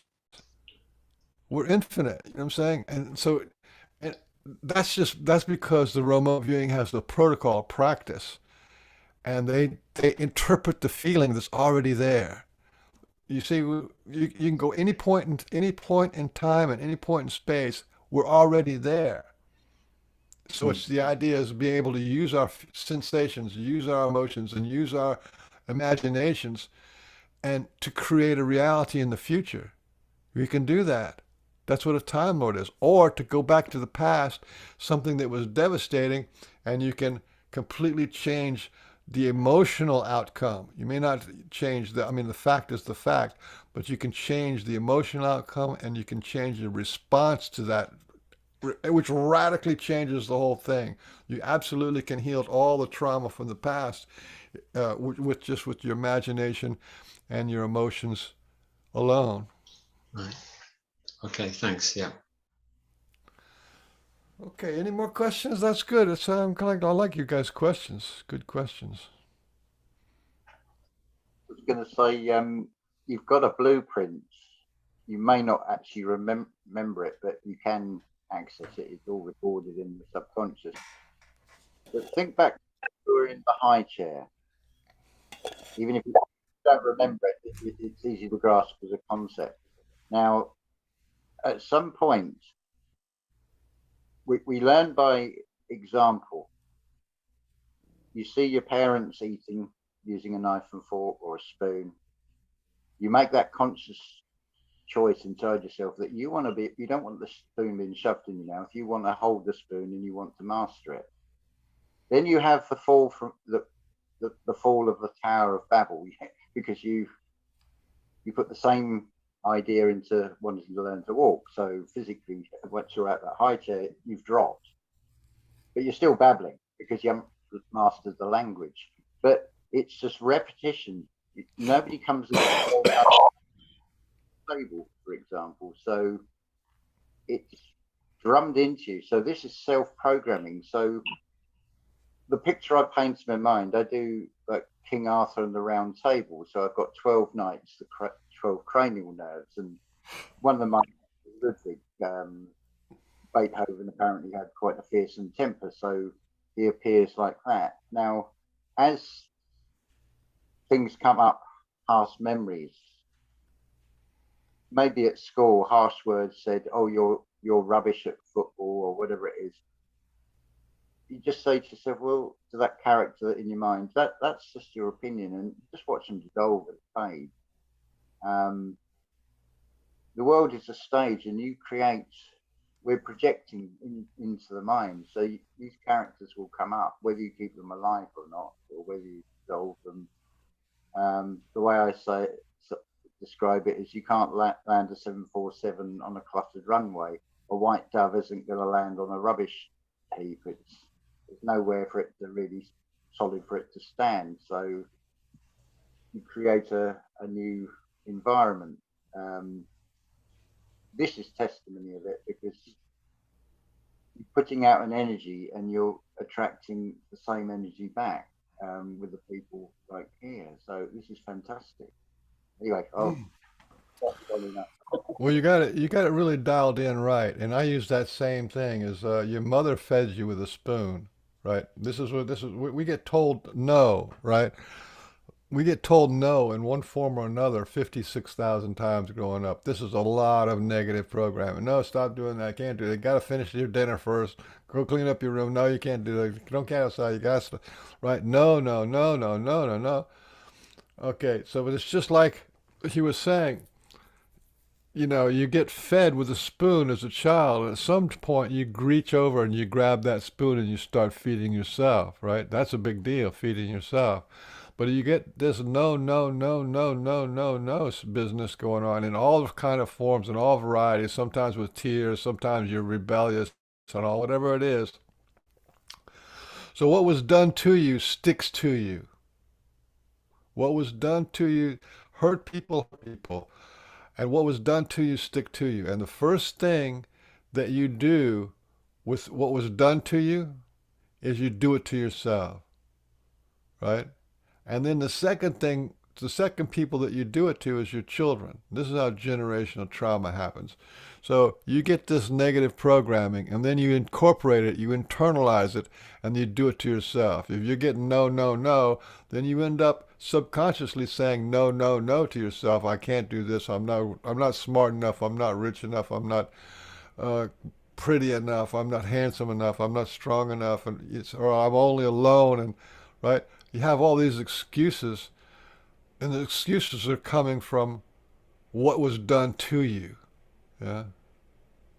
I don't know if that's resonating with everybody or not, but what was done to us, we internalize and do to ourselves. And then we think that that's what love is. That's not love, right? That's conditional bartering going on. So anybody want to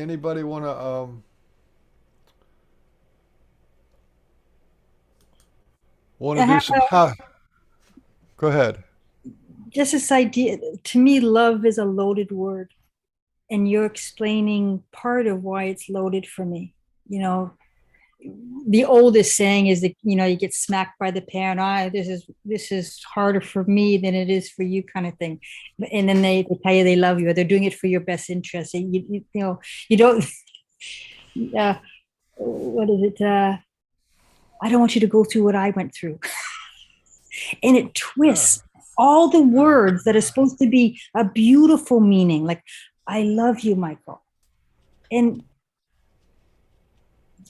it's like perverted and twisted, and how do we get back to a love that you're explaining? We don't even know what love is, because what happens is you get treated like a dog. They did this thing, a survey that they did that about 60% of the people in the United States treat their dogs better than they treat each other. Then they treat their kids. The kids don't treat each other as good as they treat the dogs, and the parents don't treat the kids as good as they treat the dogs. That's just the reality that we're playing with here. But yeah. So they get treated like a dog, worse than a dog, for 18 years. But every year of 18 years, you got a cake. I love you. Happy birthday. And and Christmas time you got a new bicycle or skateboard, and you've been treated. So then you got treated like a dog mixed with love, and this is what love is. Yeah, go out, take out the garbage, or you're not getting fed. You know what I'm saying? So love mixed with this condition, the most conditional love you can possibly imagine. Uh, so there again, and then it's like you get like disjudged and shamed and blamed, and then you find nothing inside of yourself. There's no resilience. There's nothing inside of yourself that says, "Hey, look, I'm doing okay. These people are insane," right? You don't say that. You go, "Oh my God!" You internalize it. I am the worst. I need to be punished. I'm not good enough. I'm not worthy, and I can't get love. Everything I do doesn't work out. Right? We have this, and this is what we're going to address next. We're going to address judgment and denial release, because these words are toxic as all hell, and they just sound like words, but they have, the words are the logos of God, right? Every word is the word of God. So to our emotional body, right? So when you say bad self-image things, it has a real kick to it. So what we're going to talk about doing. So this so far we've got two: talking the parts of the self and the empowerment process. We guess two more. The next one coming up is the judgment and denial release. The judgment and denial release process. And how do we get judgments and denials? The average time a child is told no is 56,000 times. Add to this other adversities like abuse and neglect, and your mind comes to subconscious conclusions. These conclusions become habits that guide and dictate who you are and what you feel and who you marry. Okay, those conclusions become habits and laws, and they are words and feelings and faces. Every judgment has a face and is a being, as a person.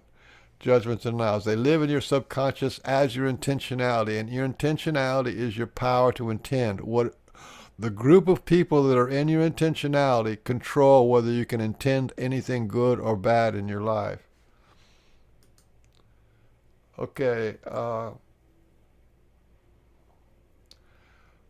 For this world and the next, we need to develop our spiritual presence, our moral presence, emotional presence, and personal compassion. This is what judgment and denial release is all about. And you do the judgment and denial release because your spirit, your heart, your will, and your body are living under the pressure of these laws and conclusions and accusations and judgments and whatever they call it, whatever you want to call it. It's like a court of law. The judgment, so that you get, every time your parents yell at you, you get, you go, oh, I can't get what I want, or I'm not loved, or whatever. You form judgments continuously throughout your life. If you get 56,000 times getting told no in every different form, you're going to form a lot of judgments and denials out of those toxic events. Hurt people, and the first people hurt is themselves. The second person hurt people hurt is their children. So when you have generational trauma, the dad here, he's operating out of, he's being triggered by his pain, and he's loading his child up with his pain. Now she's got his pain.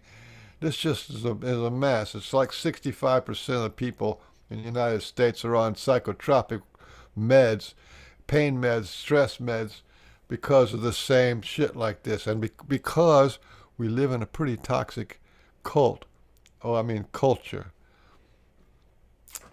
Okay, and so this is just talking about the original cause of a judgment is somebody yelling at you, somebody being angry, somebody destroying your sense of self.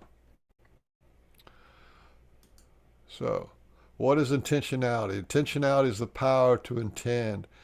Who you feel you are is the content of your conscience. What you think, what you experience, what you've learned. Okay, you can read all this stuff you want. Judgment, denial, release process. The average time a child knows is 56,000 times. Children do not stop loving their parents when abused or neglected. They stop loving themselves. This is pretty much a fact. The 56,000 times equals a load of self-hate and self-disregard. It's this 56,000 times, okay, over 18 years is the reason why I say the empowerment's 10,000 times over at least 3 months, because there's this gradual accumulation of self-hatred and self-denial that we grow into as a children, and you need like a gradual, positive clearing and empowering, over time. You just, if you just say it for one day, it's not going to do it. You need to go with the time factor of building up your resistance or your resilience. Okay, here's what's important about judgments and denials. Judgments and denials have two parts. There's the snake, is the word energy, and the bite is the feeling energy. So the snake is the words and the thoughts, and the bite is the toxic feelings and results of life. So you have the judgment of you're not good enough. Those are the words, you're not good enough. But the feeling, right? That's the snake bite. That's the judgment is the snake, and it can bite you. But the feeling will be of that you're not good enough. Could be guilt, it could be shame, could be self-blaming, right? It could be discouragement. It could be being crushed, or sad, or you could be traumatized by it, right? So there's two parts to it, the thought and the feeling, which really, remember, goes all the way back to the beginning, that everything is spirit and will, which is thought and feeling. So there's two parts to the judgment and denial process. Okay, denials and judgments have two parts. Like the snake is your mom and pop stuff, words and thoughts, and the bite is toxic feelings. The words, I'm not good enough. The toxic feelings is guilt, shame, blame, and anxiety.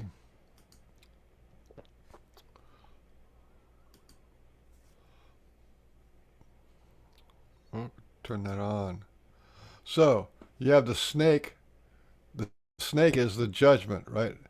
And this is, you get loaded up from your parents over here, and the snake is the judgment, and then the conclusion is I'm not good enough, right? You're not good enough, and you take it in as I'm not good enough, and that becomes the bite, and that's what you got down here with the will, with all the little red hurt little lightning bolts coming off of it.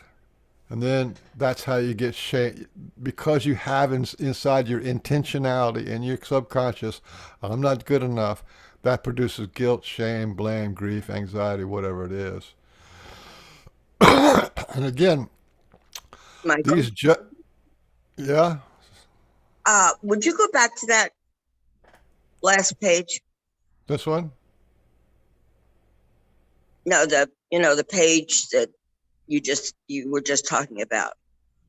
You said the one with the snake bite, and the wound is guilt and shame, and you listed grief on there. How did grief play into that? It's a loss. You lost your sense of self. You lost your joy. Grief is a loss. You lost your sense of self. You lost your wholeness, right? Okay. It's like that old shit feeling. I'm never going to be able to get. It's self grief.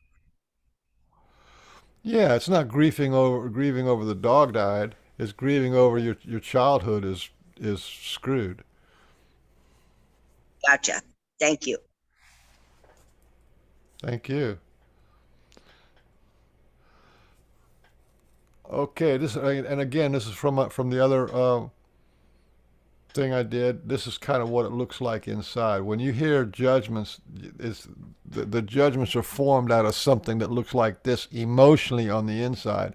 I'm giving you images here because we don't have our imaginations and our images set right. we're completely blocked from the internal images of what our emotions are, or what our feelings are. There's an image to all of our emotions.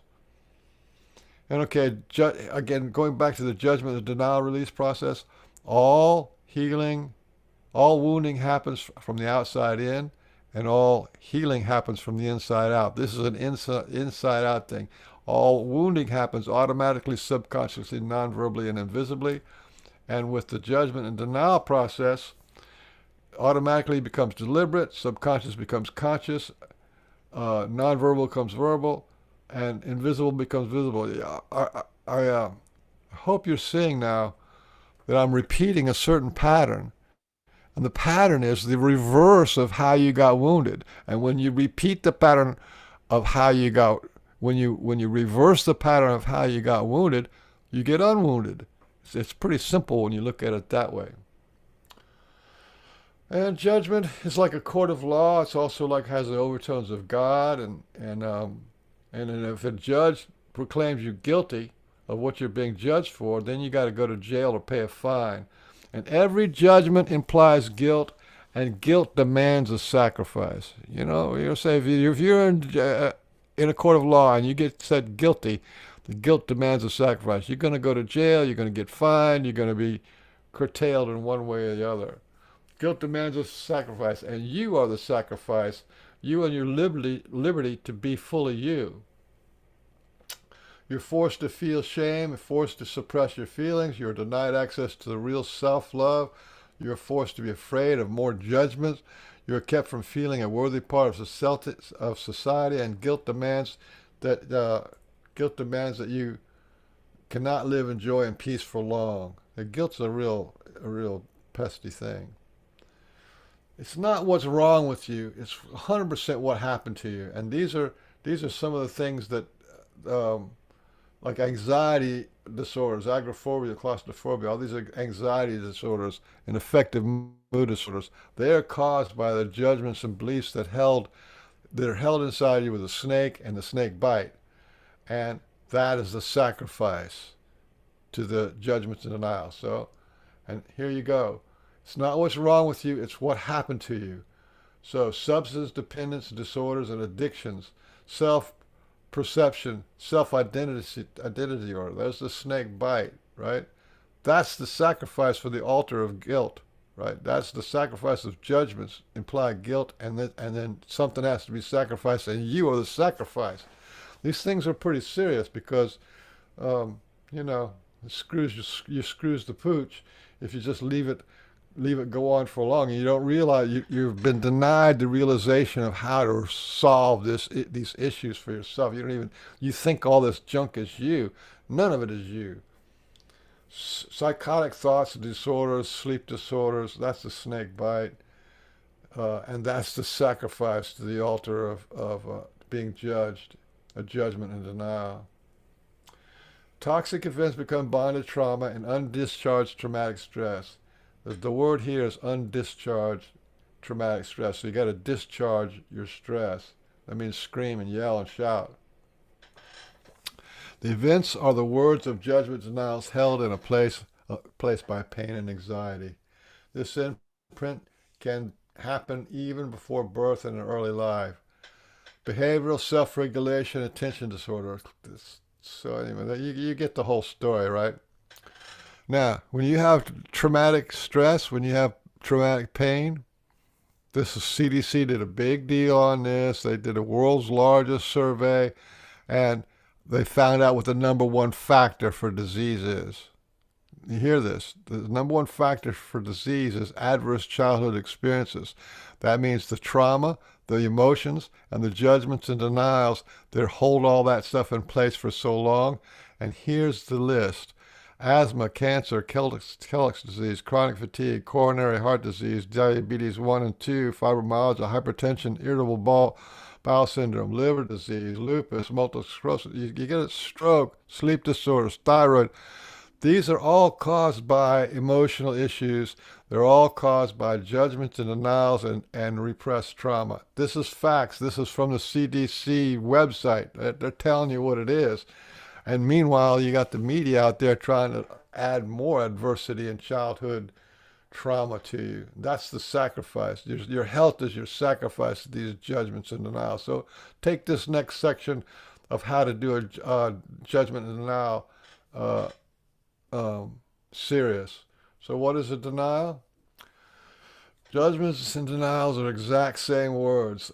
A judgment, like if I say you have a judgment of I'm not good enough, everybody's got that one, right? So that's not a denial. Nobody denies that. Everybody's got that. But if I say, do you have the judgment of I'm not allowed love? Well, a lot of people would have to think about that one. That would be in denial. It's the same thing. The judgment and denial are the same words. It's just whether you can access them or not. And the big difference is denials are what manifests in reality. They manifest first. What's denied manifests first. So if you were looking for love, if you have the judgment inside yourself of I'm not allowed love, and you're looking for love, then it's the denial of I'm not allowed love that will manifest first. So you might find somebody that you love, and then the whole thing gets screwed to pooch. It's all screws up, or you can't ever get it, or something messes up because you have this precondition, pre-situation of I'm not allowed love. And so your whole life, your dog can't even love you. God can't love you. That's how denials, it really becomes your shadow and the gloom and doom of your life. Denials are toxic. You don't want them in your life. Denials, and here's the thing about denials. If you have something operating in denials, denials doesn't just deny one thing. It denies everything. So do you want your greatness denied? No. Do you want your powers denied? No. Do you want your self-love denied? No. Do you want your joy and happiness denied? No, you don't. Nobody does. Do you want your sovereignty denied? Well, everybody's sovereignty is denied, but we don't want that. Do you want your plans and dreams denied? Do you want your spirituality and prosperity? You see how these words, when they're in denial form, there is a huge sacrifice. Do you want your voice and truth denied? Okay? These are the list of judgments and denials. The factors for physical and mental illness. Okay, I'm going to see if I write down a word rather. Yeah, I'm going to show you a list next, and I'll leave this up so you can see. This is a list of examples. This is a list of examples of things, of judgments and denials. If you read this list, when maybe you go back over it and read this list, you pick out a few things that, like my illness is against me, my body is my enemy, right? Or I have to struggle to survive. That's a judgment, right? Or I'm damaged goods. A lot of people feel like they're damaged goods. That's a judgment or a denial. So you pick out a few that you resonate with. Ultimately, you need to go through and this is factors for these judgments and denials are like factors of mental and emotional illness. Here's a page 2 of the same thing. I hate and resent God for what He did. A lot of people have that, and that's pretty toxic. I must hold in all my unexpressed feelings. That's rampant in this world. Factors for physical illness, mental and emotional illness. And you've already seen this one before when we reverse it. Okay? Now, you've written down, so if we had more time, we could do it live. You've written down some judgments that you can tick off. Ultimately, as a judgment and denial release process, you'd want to practice hundreds of these things because you have this happens to be a list on what causes physical illness, but there's relationship issues, there's God issues, there's financial issues, and there's like healing issues. All these categories each have their own kind of judgment flavors and denial flavors. Okay, so this is the formal the words of the denial release process. We're going to do I'm not good enough just because everybody's got that and you know how to do it. Everybody knows that one. So feel the discomfort that this denial of the judgment has caused you in your life. When you have these things and they've been going on since you were 6 years old, 5 years old, that's a lot of misery to feel like I'm not good enough. And then you say, yes, I recognize my denial that I'm not good enough.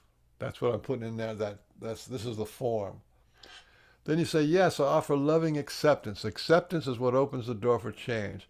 Yes, I offer loving acceptance to this denial. A short pause to let that whole thing register. Then you say, yes, I forgive myself for believing in this denial for so long. And so I put it in capital letters because, like I said, if this thing has been bothering you, like I'm not allowed love, that's bothered you for a long time. You got to feel that. That's part of the feeling process of it. It's just how bad this thing has messed your life up. And then next, because I no longer need or want denial in my life, I now offer it loving release. And with this release process is a biofeedback. It's a big exhale. Like when James said, you drop down into your belly or you have this big exhale. That's a bio-release thing. So I would now like to release this denial. So you say, I now offer it loving release, and you go, you let it out. But at the same time, this is really important. You see that thing, this denial, as a little being. I've got this little icon here, right? Originally it came from your father or your mother or somebody, but you have this icon. You see that walk out. You see this thing walking out of your reality. And then last you say, I'd now like to replace this denial with new understandings that, and you see these new guys walking back in. List at least these 6 reasons why you don't want denial. You don't want denial because you want to know. I no longer need things hidden. Denial is not loving. I cannot love what is in denial. My light must be able to shine into what. You see what I'm saying? You have these reasons for why you don't want denial in your life. And because you don't want these results that denial gives you, which was the above mental, emotional, physical illness. So, and each time you come up with one of these things, you see one of these positive things. I don't want denial. Denial is no longer helping me. I outgrew my denials. I will not be hurt by my denials anymore. You see, these are the statements that are reverse of what that original statements were. So that's how denial release works, and everything needs to have a judgment and a denial release. Now, the judgment process is exactly the same, right? Except the denial release, you're working on the idea of denial. You don't want denial in your life, but the same words were the judgment. So you feel the same discomfort for what this judgment has caused in your life. And there's lists, okay? That's a list. You can make a list of all the judgments. Yes, I recognize my judgment that I'm not good enough. Then, yes, I offer loving acceptance to this judgment. And yes, I forgive myself for believing this judgment for so long. I'm not good enough. I actually had that problem with love. I was like a world class. I'm not good enough. Because I no longer want or need this judgment in my life, I now offer it loving, big breath, loving, release. And you see it walk out or float out. You make some kind of an image that's leaving you. It's leaving you. This is how you communicate with your emotional body, which is what's holding the memory of the event. And you see that person, or you see that image, or maybe it's just a stick figure or a cloud, whatever it is. You see it moving out. It's a visualization in your imagination. You see it go. Okay, but in the judgment release, you want to replace with 6 things that are the exact opposite. So if I'm not good enough is the judgment, then the very first one coming back in, you watch them come back in, is I am good enough. And then you come back into variations of that. I am good enough, and I am more than good enough, and I'm a good mother, I'm a good baby, I'm a good father, I'm a good child, I'm a good hiker, I'm a good cook, I'm a good talker, I'm a good learner. You see what I'm saying? You're giving bullets to this. You have this negative thing over here, which was like the authority. And all of a sudden you're confronting the authority with, that's not true. I'm not. Maybe I was not good enough that one day when I was 7, but I'm good enough I could drive and all that kind of stuff. Right. Okay. You have a question?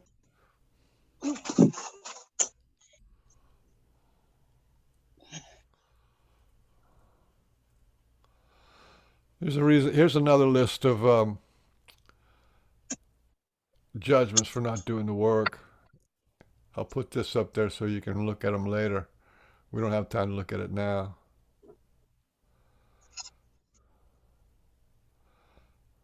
Yeah. Stop screen share. This is the heavy lifting. So anybody have any questions about the judgment and denial release? Go back and watch this video again, and you can you can look at the list and write it out of the formal judgment and denial release. Write it on paper so that you can find your judgments and you can release them right away. I tell you, very few things you can do in life where you can see results really soon. You do 50 or 100 of these things in a month of judgments and denials, in your life, you'll definitely feel a difference, no question about it, because this is the core reality for you. Any questions out there?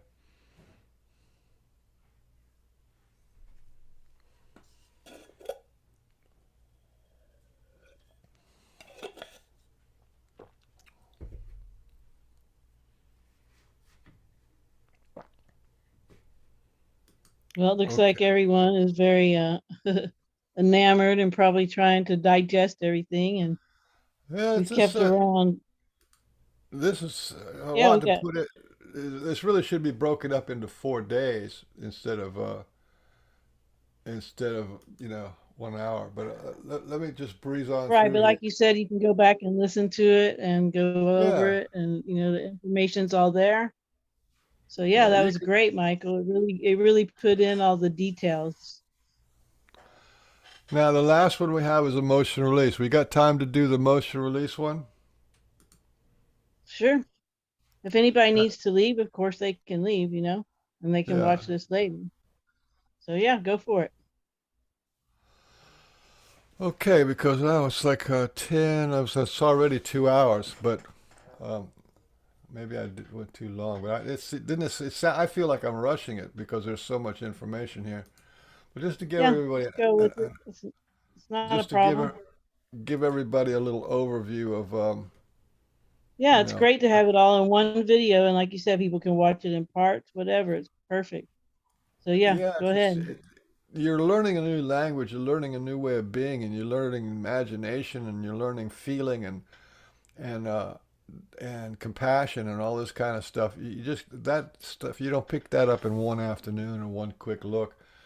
Be worth looking at it a few times.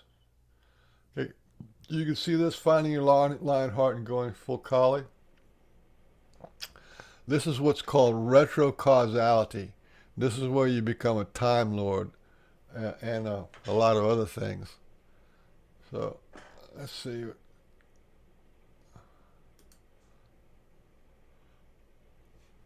Finding your lion heart and going full collie. The greatest jihad is to battle our own soul, to fight evil within yourself. This is in all religions. The fighting the battle for your soul is in all religions. And like what I just said with the judgments and denials, and how powerful they are and how they can affect your whole body, those were the words. Remember, the words was the snake, but the emotions is the snake bite. And when you have both those things happening, the snake, the bite, the feelings can bring about the words, and the words can bring about the feelings. So you need to get rid of both of them. So we just did judgment and denial release, which are the words, which is the spirit side of your wound. And this is going to be talking about our abusers, the invaders like emotional parasites. We feed the people who hurt us. We feed and support them in our inner world. And this is how to get rid of them. They're like parasites. This is, again, you want to see, oops.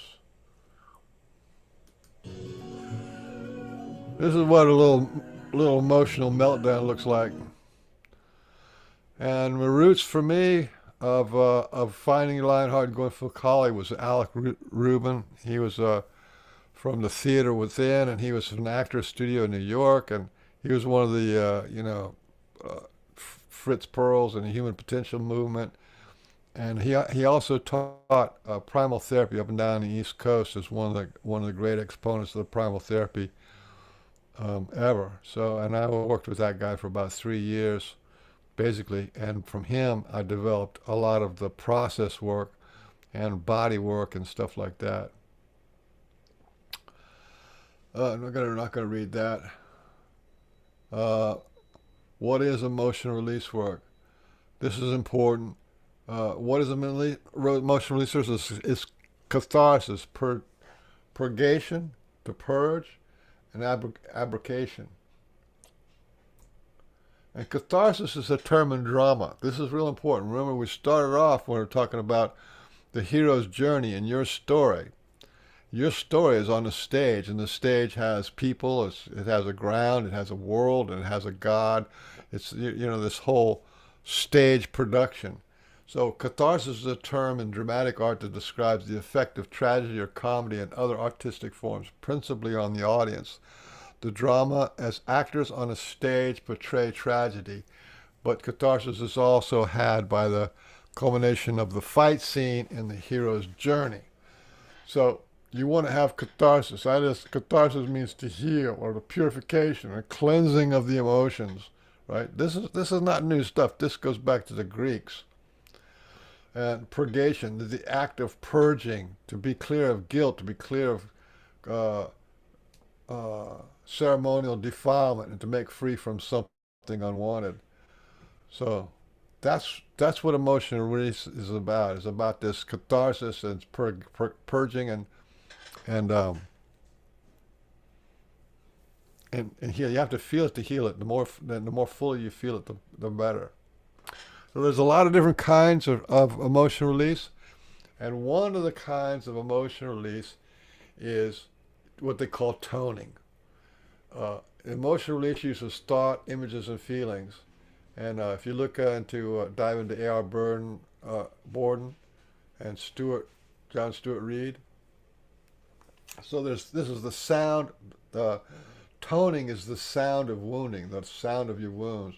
Thought, images, feelings, sound allow manifestations. So if you intend to heal, you have to make a sound, because sound brings healing into manifestation. If it's so, here's how you do it. You can do emotional release like right in your chair right now. So what you do is you just tune into your body, just relax, tune into your body, and you feel any discomfort or any tension or anything like that, and you just tone. And then you find the part of yourself that hurts or has discomfort in it, and you try to match the tone of your sound, the tone, to the pitch of the pain. You're connecting your voice to your physical body, to the pain. So if it's a high pain, you go, ah, right? Or if it's just a low, dull pain, it's, right? And you play with the tone, just like when you're singing in a choir. You match the tone of what everybody else is doing. So you're matching the tone and to the quality and the pitch of the feeling in your body. Toning can be really, really powerful. So you can do it laying down, you can do it sitting up. Any physical or pain in your shoulders or your joints or your back, you vibrate that out with your voice. So just vibrating with your voice is so powerful. So toning is kind of a light way of doing emotional release work. And if you're laying down and you can get into like uglier or harder emotional issues, and you tone them out, then you try to match the sound of the tone. You try to make that sound match the feeling that's in your body. And if you do that, then the feeling, you can feel it in real time. You can feel the feeling shift.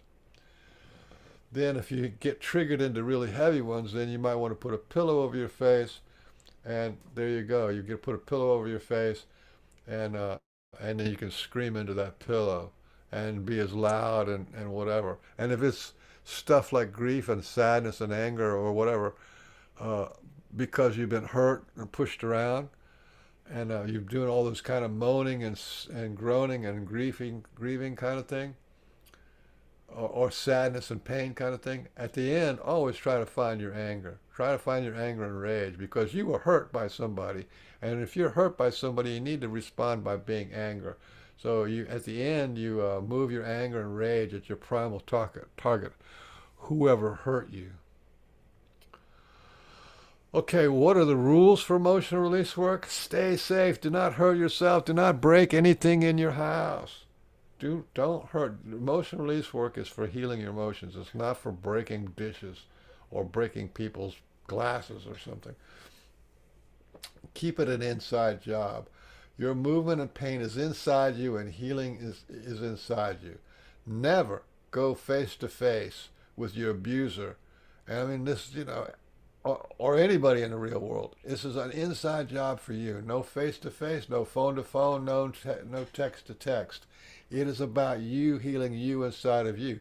You put the mental image of them in front of you, and you can yell at them, and you can read them the riot act. It is recreate the event. Remember what I said about using your imagination and using your emotions? So now you have wider range of emotions, you have wider range of imagination. You recreate the event, and you yell at them. Okay, you expand your emotional range. We did that. We try to do that with the empowerment process, to expand your emotional range. And then you integrate. So after you've done your emotional release work, whether it's doing real primal scream or whether you're doing toning, is give yourself some time to integrate. You move a lot of emotions, you connect to a lot of things, you let your memories come back, let your healing happen, and let yourself adjust to this truth that was just felt. And the last thing, yeah, Michael, yes, I have a question. Am I absorbing correctly that all emotions at the very root have anger?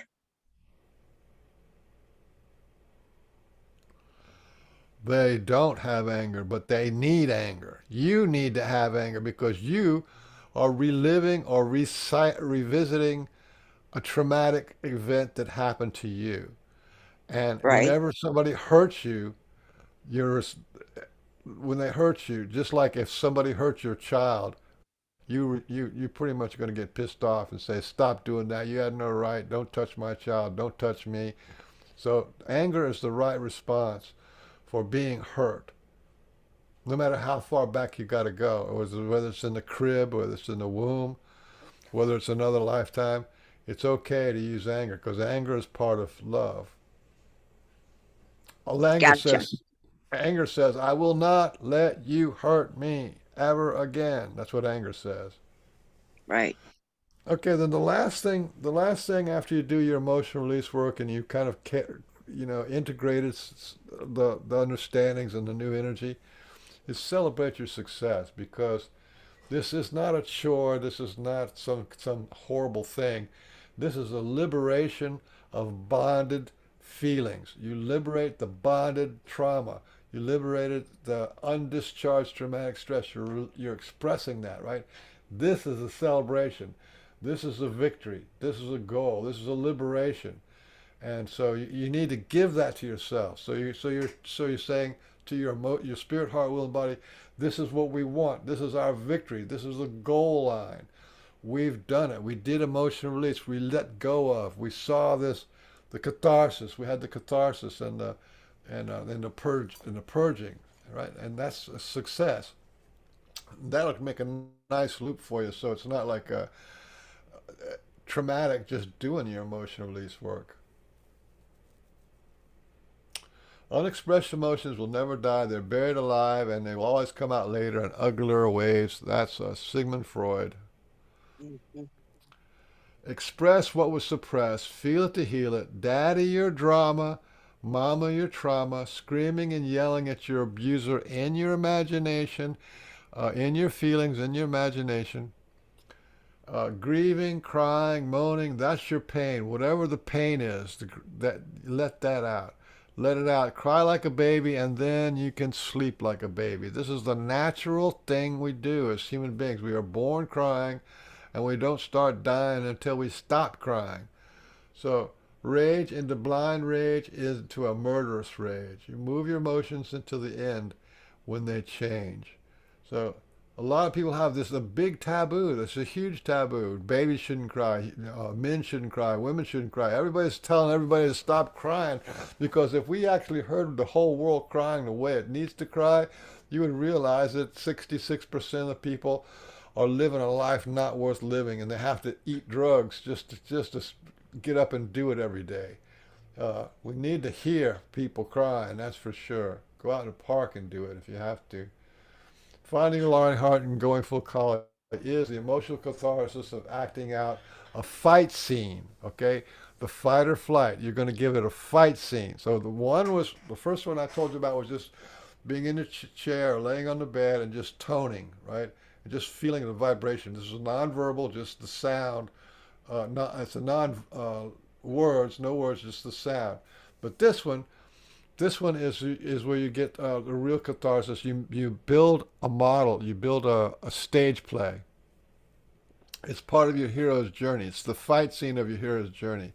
So you go fight and kill your inner demons, and everybody's got these demons. And if your demons are the words, most often the demons have like your brother or sister's face on them, or your mother and father's face on them, or some bully's face on them, or your ex-husband's face on them.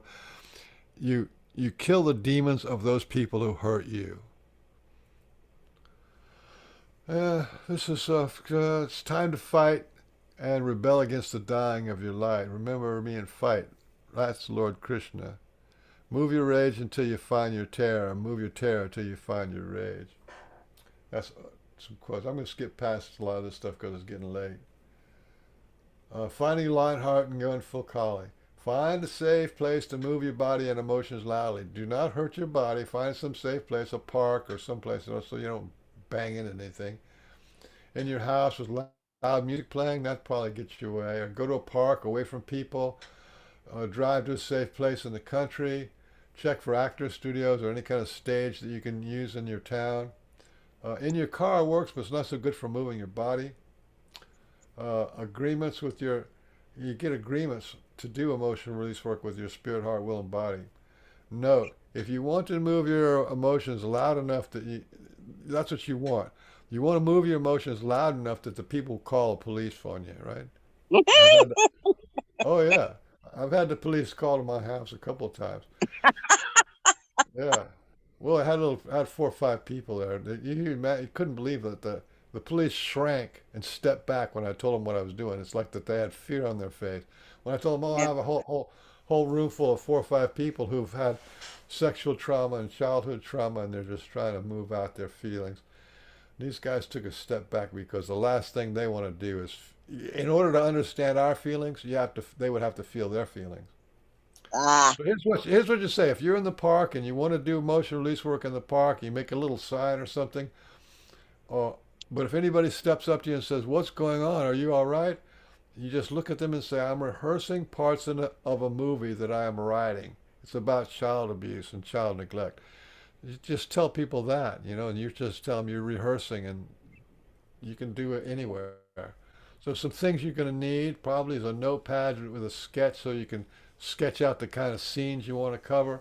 A blanket if you go to the woods of the park. A sturdy pillow so you can scream into it. And hit your fist with it. And if you can get a little piece of plastic PVC pipe, cut it about 3 feet long, you can use that as a plastic bat, or you can buy a plastic bat. It's really good to use your body, or if you have a gym membership, you can put the light gloves on and do work on the speed bag or a heavy bag. There's a lot of ways you can do it. Okay. Oh, no. You write the scene, you direct the scene. Remember, everything happened to you automatically. It's nonverbal and visible. you're deliberately doing this. You write the scene, right? And my mom did this, my dad did that. You remember the scene, and then you direct the scene. You play the part of the hero. You win and save the day, celebrate your victory, and yay, it's success.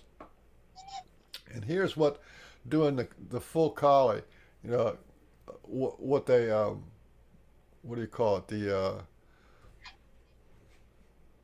The form of it is in a cross from your heart. So the number one is fear into the fight or flight. Yeah, which is run or fight. The first part is fear, and then you move over to the right hand side, and which is your right hand side, into the anger and rage, and you yell at whoever hurt you. Right, so whatever the scene it was, you're not allowed to ride your bicycle. You can scream at them, or you got hurt somehow by your parents. And you scream and scream and scream until you can't scream anymore. And so you have these two things: the fear, and then the anger into rage, and that pulls up your energy because both of these things are coming from the heart. So if you move enough fear, you'll come to the end of your fear. If you move enough anger and rage, you'll come to the end of your anger and rage. But both of those will lift you up to the point where you can drop down into your pain, which is what people don't want to do. They don't want to go from cold. Well, go feel your pain. And you don't want to do that. Nobody wants to do that. But when you feel your fear and you feel your anger and you do this whole process of creating the movie scene of the fight or the flight, then you can drop down to the pain, which is the moaning and the crying and the comfort. And then you can that's where your mentoring comes from, and that's where compassion comes from. Compassion comes from, you know, holding on to the inner child there. And last, you go up to the feeling of victory. So that's the form to go to. That's 4 parts to it, and you can do them all in like 3 or 4 minutes because your fight's not that big of a deal. You can only fight for so long, and you can only run for so long. So in this scene 1, just imagine a dog is going to attack you. The dog is going to attack you. You're going to kill this dog, right? And if you can't kill the dog, then imagine that the dog is going to kill your little baby that's behind you, and then that gives you motivation to kill. The idea of killing the dog is you cutting the ties of the trauma and drama that happened inside of you. You kill it dead, right? So that's killing your demons. So you're not really killing a dog. You're doing this in your imagination, but the message to your emotional body is you kill your demons. You become a demon killer. Same thing. So you feel the fear. Feel as much fear as you can. You practice feeling fear. And what you find out after time is that that there's an end to fear. Just like I can only sing so high, do re mi fa sol la ti do, right? I can only sing so high, and I can only sing so low.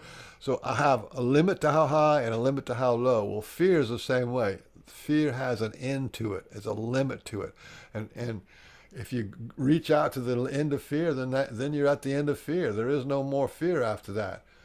It's the same thing with anger into rage. You go from anger into rage of like, okay, I'm going to kill the dog, right? I got to kill the dog because the dog's going to either bite me or it's going to bite this child that's behind me. So you get anger into rage, and you're fighting and yelling and screaming and killing, and you get out your whatever it is that you got to get, and beat a pillow, whatever. Use a lightsaber. That's in step 1 there. And then after you feel the pain and the discomfort and all that stuff that's going on in your emotional body, which that's the primal scream, the crying, the moaning, the yelling, you're scared shit, then you go up and you feel your victory, and then you celebrate your success. Now listen, you see what I'm doing in this is scene 2. You have bigger dogs or more dogs and more anger, more rage, and then more pain. What you're doing is you're reviewing the same thing over and over again. So in one session, if you had 4 different movie scenes, right? 4 different enemies, 4 different confrontations, then you will feel your fear 4 times. You feel your anger and rage 4 times. You may have to kill a bunch of dogs and kill a bunch of demons 4 times. And then you have compassion. This is all, they can all be done in like half hour to an hour. Then you have a feeling of compassion. You bring that compassion and mama the trauma and daddy the drama. And then 4 times the victory. Over time, you just did this once a week for 3 or 4 months. You'd have dozens and dozens of victories. A lot of people have never felt victory in their life. You give yourself that feeling of victory. Okay, I'm gonna zip on through this. There's the victory. Most of our life we're discouraged, we're demoralized, we're not feeling good enough, and we never celebrate our success, and we're like not allowed to feel successful or excited. So feeling victory is a big deal. So we did simple toning and a couple of scenes of finding your lion heart, and the next is to bring Kali into it. What you want to end up doing is after killing your demons and stuff, you get into much heavier work with your parents or whoever really, really hurt you. Some people, like, they've been raped or they've been abused or neglected really bad by parents. But it's when you get to the point of the rage where you're going to kill the demons, here's what you do to move it out of just the personal me and the dog and maybe the kid. And that is, you're going to kill the demons for your mother and for your father, because they had the demons inside of them and they gave their demons to you, just like learning how to do this thing. So the first sphere of emotional release is you kill the mom and dad who abused you, you kill their demons. And let's see if I got that. Oh. Yeah, so you kill your parents, right? Move your anger and rage. It's a murderous rage. You kill your parents, right? They both hurt you, and either one hurt and the other one neglected. And what you do is you kill their demons for them, right? And then you go back in time. This is where you become a Time Lord. You go back in time and you kill your grandparents' demons for them, right? And then you go back in time again and you kill their grandparents or their parents' demons for them, right? And on back in time. This is really powerful.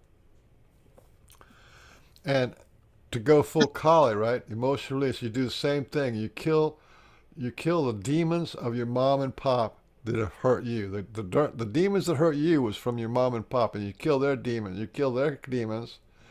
Then you kill their family and friends and spouses, anybody else in your life that has responded to that, which just goes back to that family, right? You kill the whole family line, and if that pain is transferred down the whole family line, you just blow up the whole, history of your family line, or if it was a man who hurt you, you blow up every man on the planet. Then, if it's they, them in society that you need to kill, blow them up. Just destroy them, right?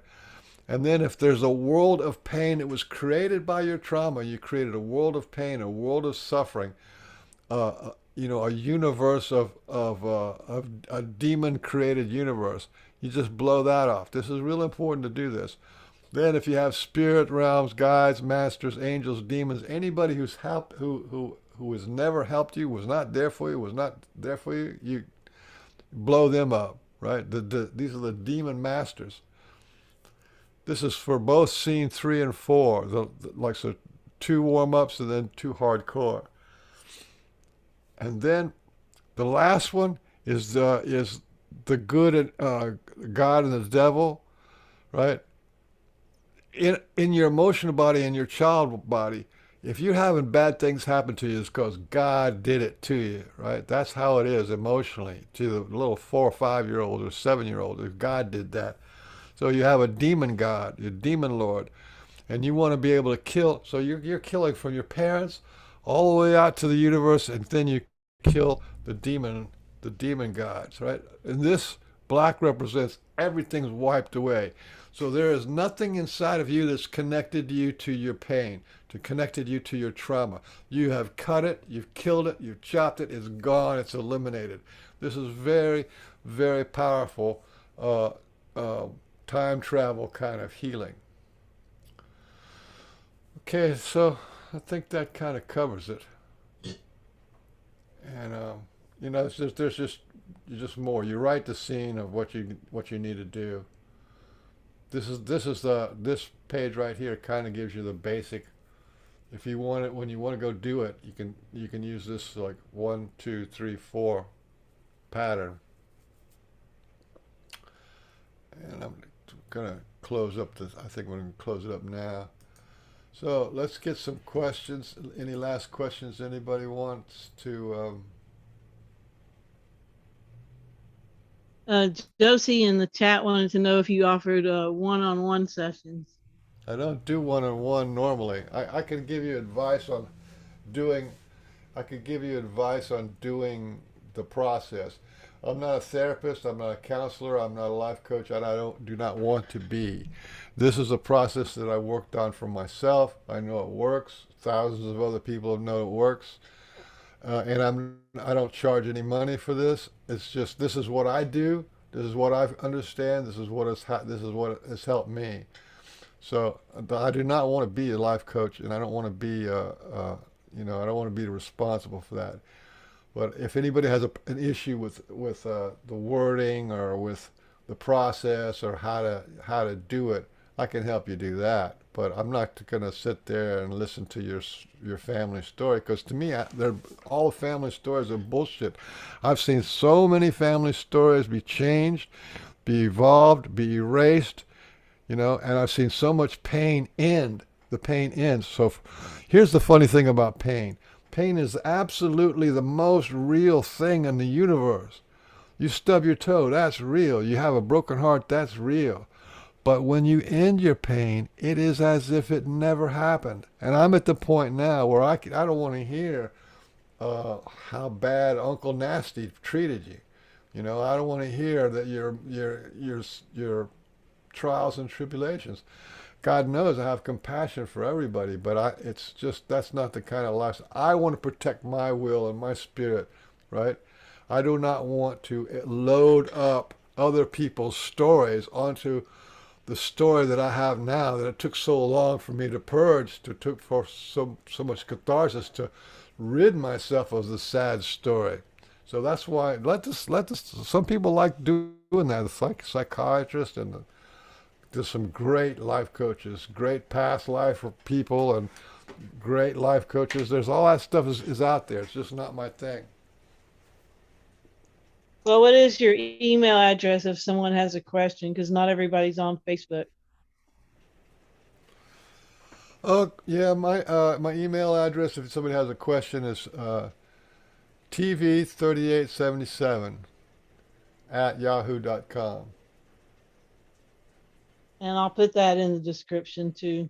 And Okay, I really like this was a great format. I'm sorry it took so long. It's like 2.5, 3 hours, I think, isn't it? Yeah. yeah, I think about 3 hours, but that's all good. Yeah, almost Yeah. 5:55 now, 5:55 here. Yeah. Thank you So so yeah, much. Listen, very cool. you Thank got a you everyone for great being channel. here. Yeah. Thanks. I have Yeah. a lot of new subscribers thanks to Archetypes and just people just coming in all the time, and they really love Yeah. your work. It's something Listen, you're cutting doing a good edge, job. and nobody else is doing it. You're doing such a good job too. I just got a new members coming from your channel almost every day. We also have a group that on Facebook called Language Lessons of the Heart. You can join that group. It's free. And I have videos on my YouTube channel, which is under Mike Harrell. And you just go there and look around. You'll find them. Michael Harrell, right? Michael Harrell. Michael Harrell, right? Michael Harrell, and And I'll put a link to. He's on I have saved playlist of his on my channel as well. yeah. It's just, I have a playlist that it kind of goes into this, but this new what do you call it? The keynote is new. this year. So I think I'm going to do some more of these. Thank you so much. And thank you to Lisa and Hugh and James and Amanda. Well done. Janet. Yeah. Oh, it's Rudy Lambert. I haven't heard from any of them. Is there any questions? Yeah, thank you everyone for being here, and thank you everyone in the chat. We've had quite a few that stayed in the chat the entire time too, like over 20 people. And at times there were like 40 in the chat. So I know that's not big numbers compared to a lot out there. Like Archaics, he has like over 1,000 in his chat. That's all right. Engaged. But yeah, all great, man. I'm glad everybody made it. And Lisa has a question. Cool. Yes. I have after Lisa as well. Okay. Michael, perhaps somebody asked and you answered and I just gapped on it, but is it possible to get a copy of your PowerPoint presentation? How would you go about doing that? I don't know. Can you save it to a thumb drive? I don't have cloud. That'd be the easiest way to do it. I don't use cloud, but so they're too big for email. Oh, is it? Okay. Yeah, I think it is, but I could try it. I don't know. I don't know if maybe it's not too big for email but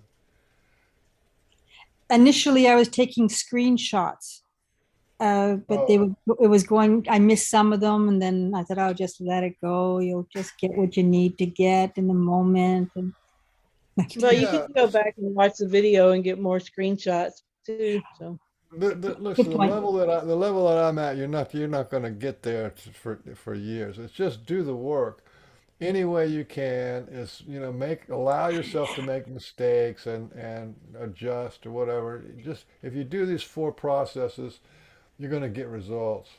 Okay. And give it time. There's no magic bullet. It takes time and effort to do this, because you're really changing your energy pattern, your thought patterns, your emotional patterns. You're changing a lot. When you change a lot, your world changes. Everybody heals. That's the good news.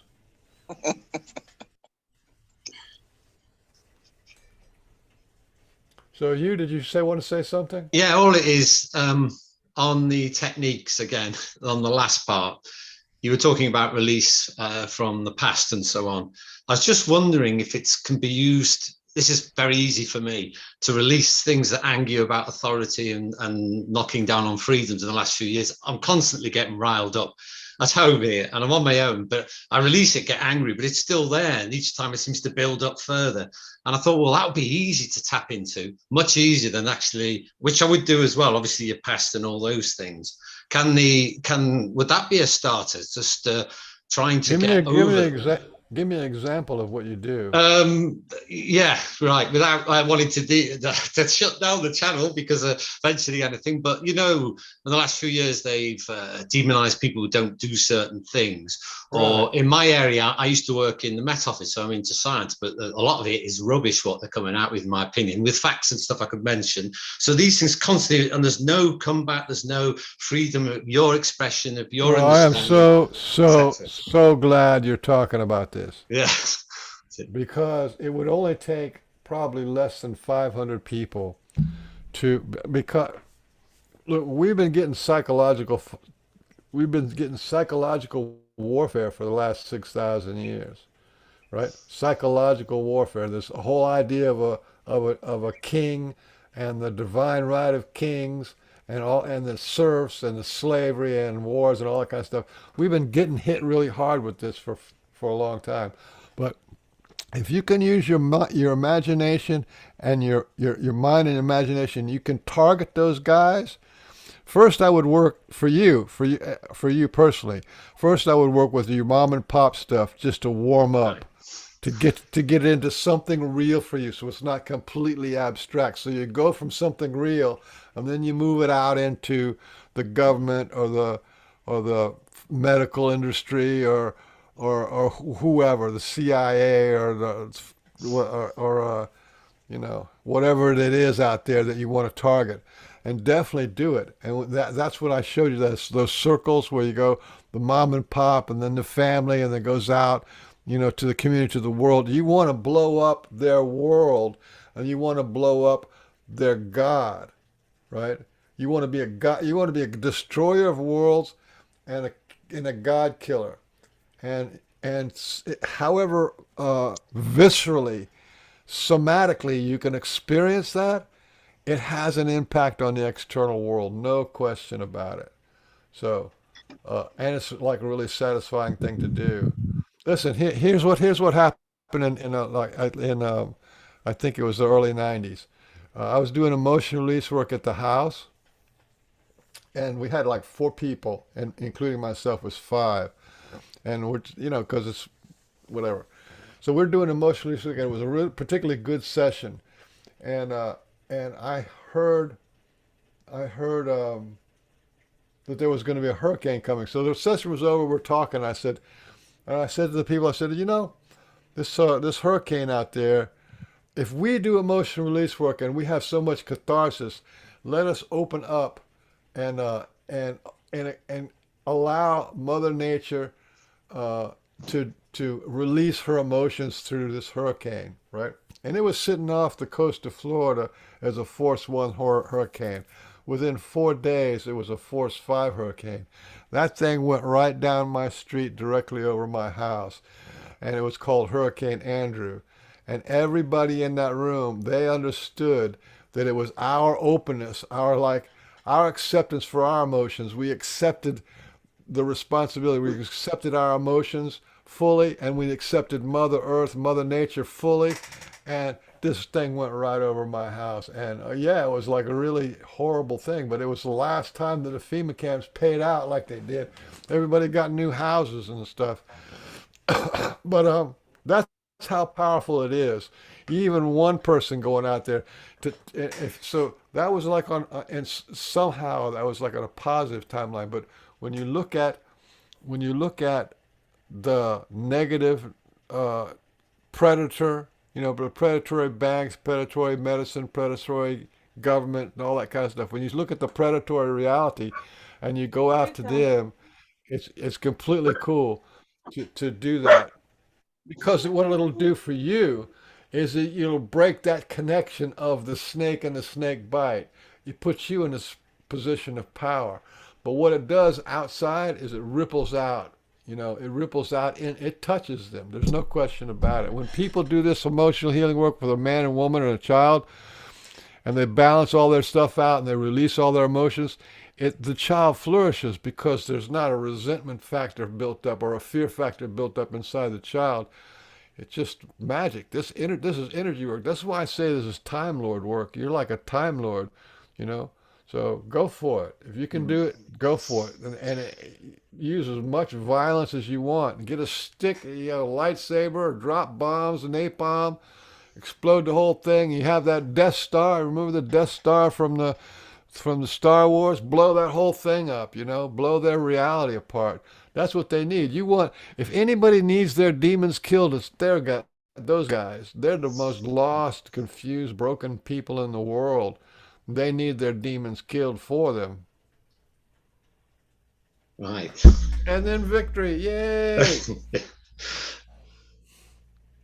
Okay, thanks for that. Yeah, I need to do the work anyway. Go back and start on myself. So, yeah. Well, thanks so much for showing up. Yes, thank you everyone for showing up. Sorry, talking at the wrong end. My dogs are over here getting antsy. Most people in this know my dog, so. Well, thank you, Michael. Everybody. That was very good. Thank you so much for doing this. Okay, thank you. Bye-bye. Yes, thank you. Bye-bye. Thank you. Yeah, Michael. Much gratitude, Michael. Thank you so much. I think and thank you, Julia. Thank you for setting this up. Yeah, thank you, Julia. That's a big one on my book. My pleasure. Thank you. Big thank you from me as well. Pleasure to meet you all as well. It's been absolutely fantastic. Yeah. Brought a lot of clarity to things. Yeah, thanks Yeah. for opening up a whole new.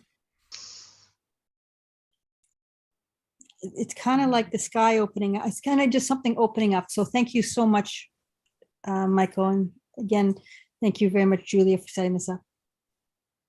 Watch the videos, do the work, and get results. It's just like housekeeping. You can do it. Everybody can do it. Everybody can remote view. Everybody can heal. Awesome. Heal Right. well. All right, everybody. Thanks for listening. Thanks for being here, and we'll talk to y'all next time. Okay, ciao, Thank ciao. you.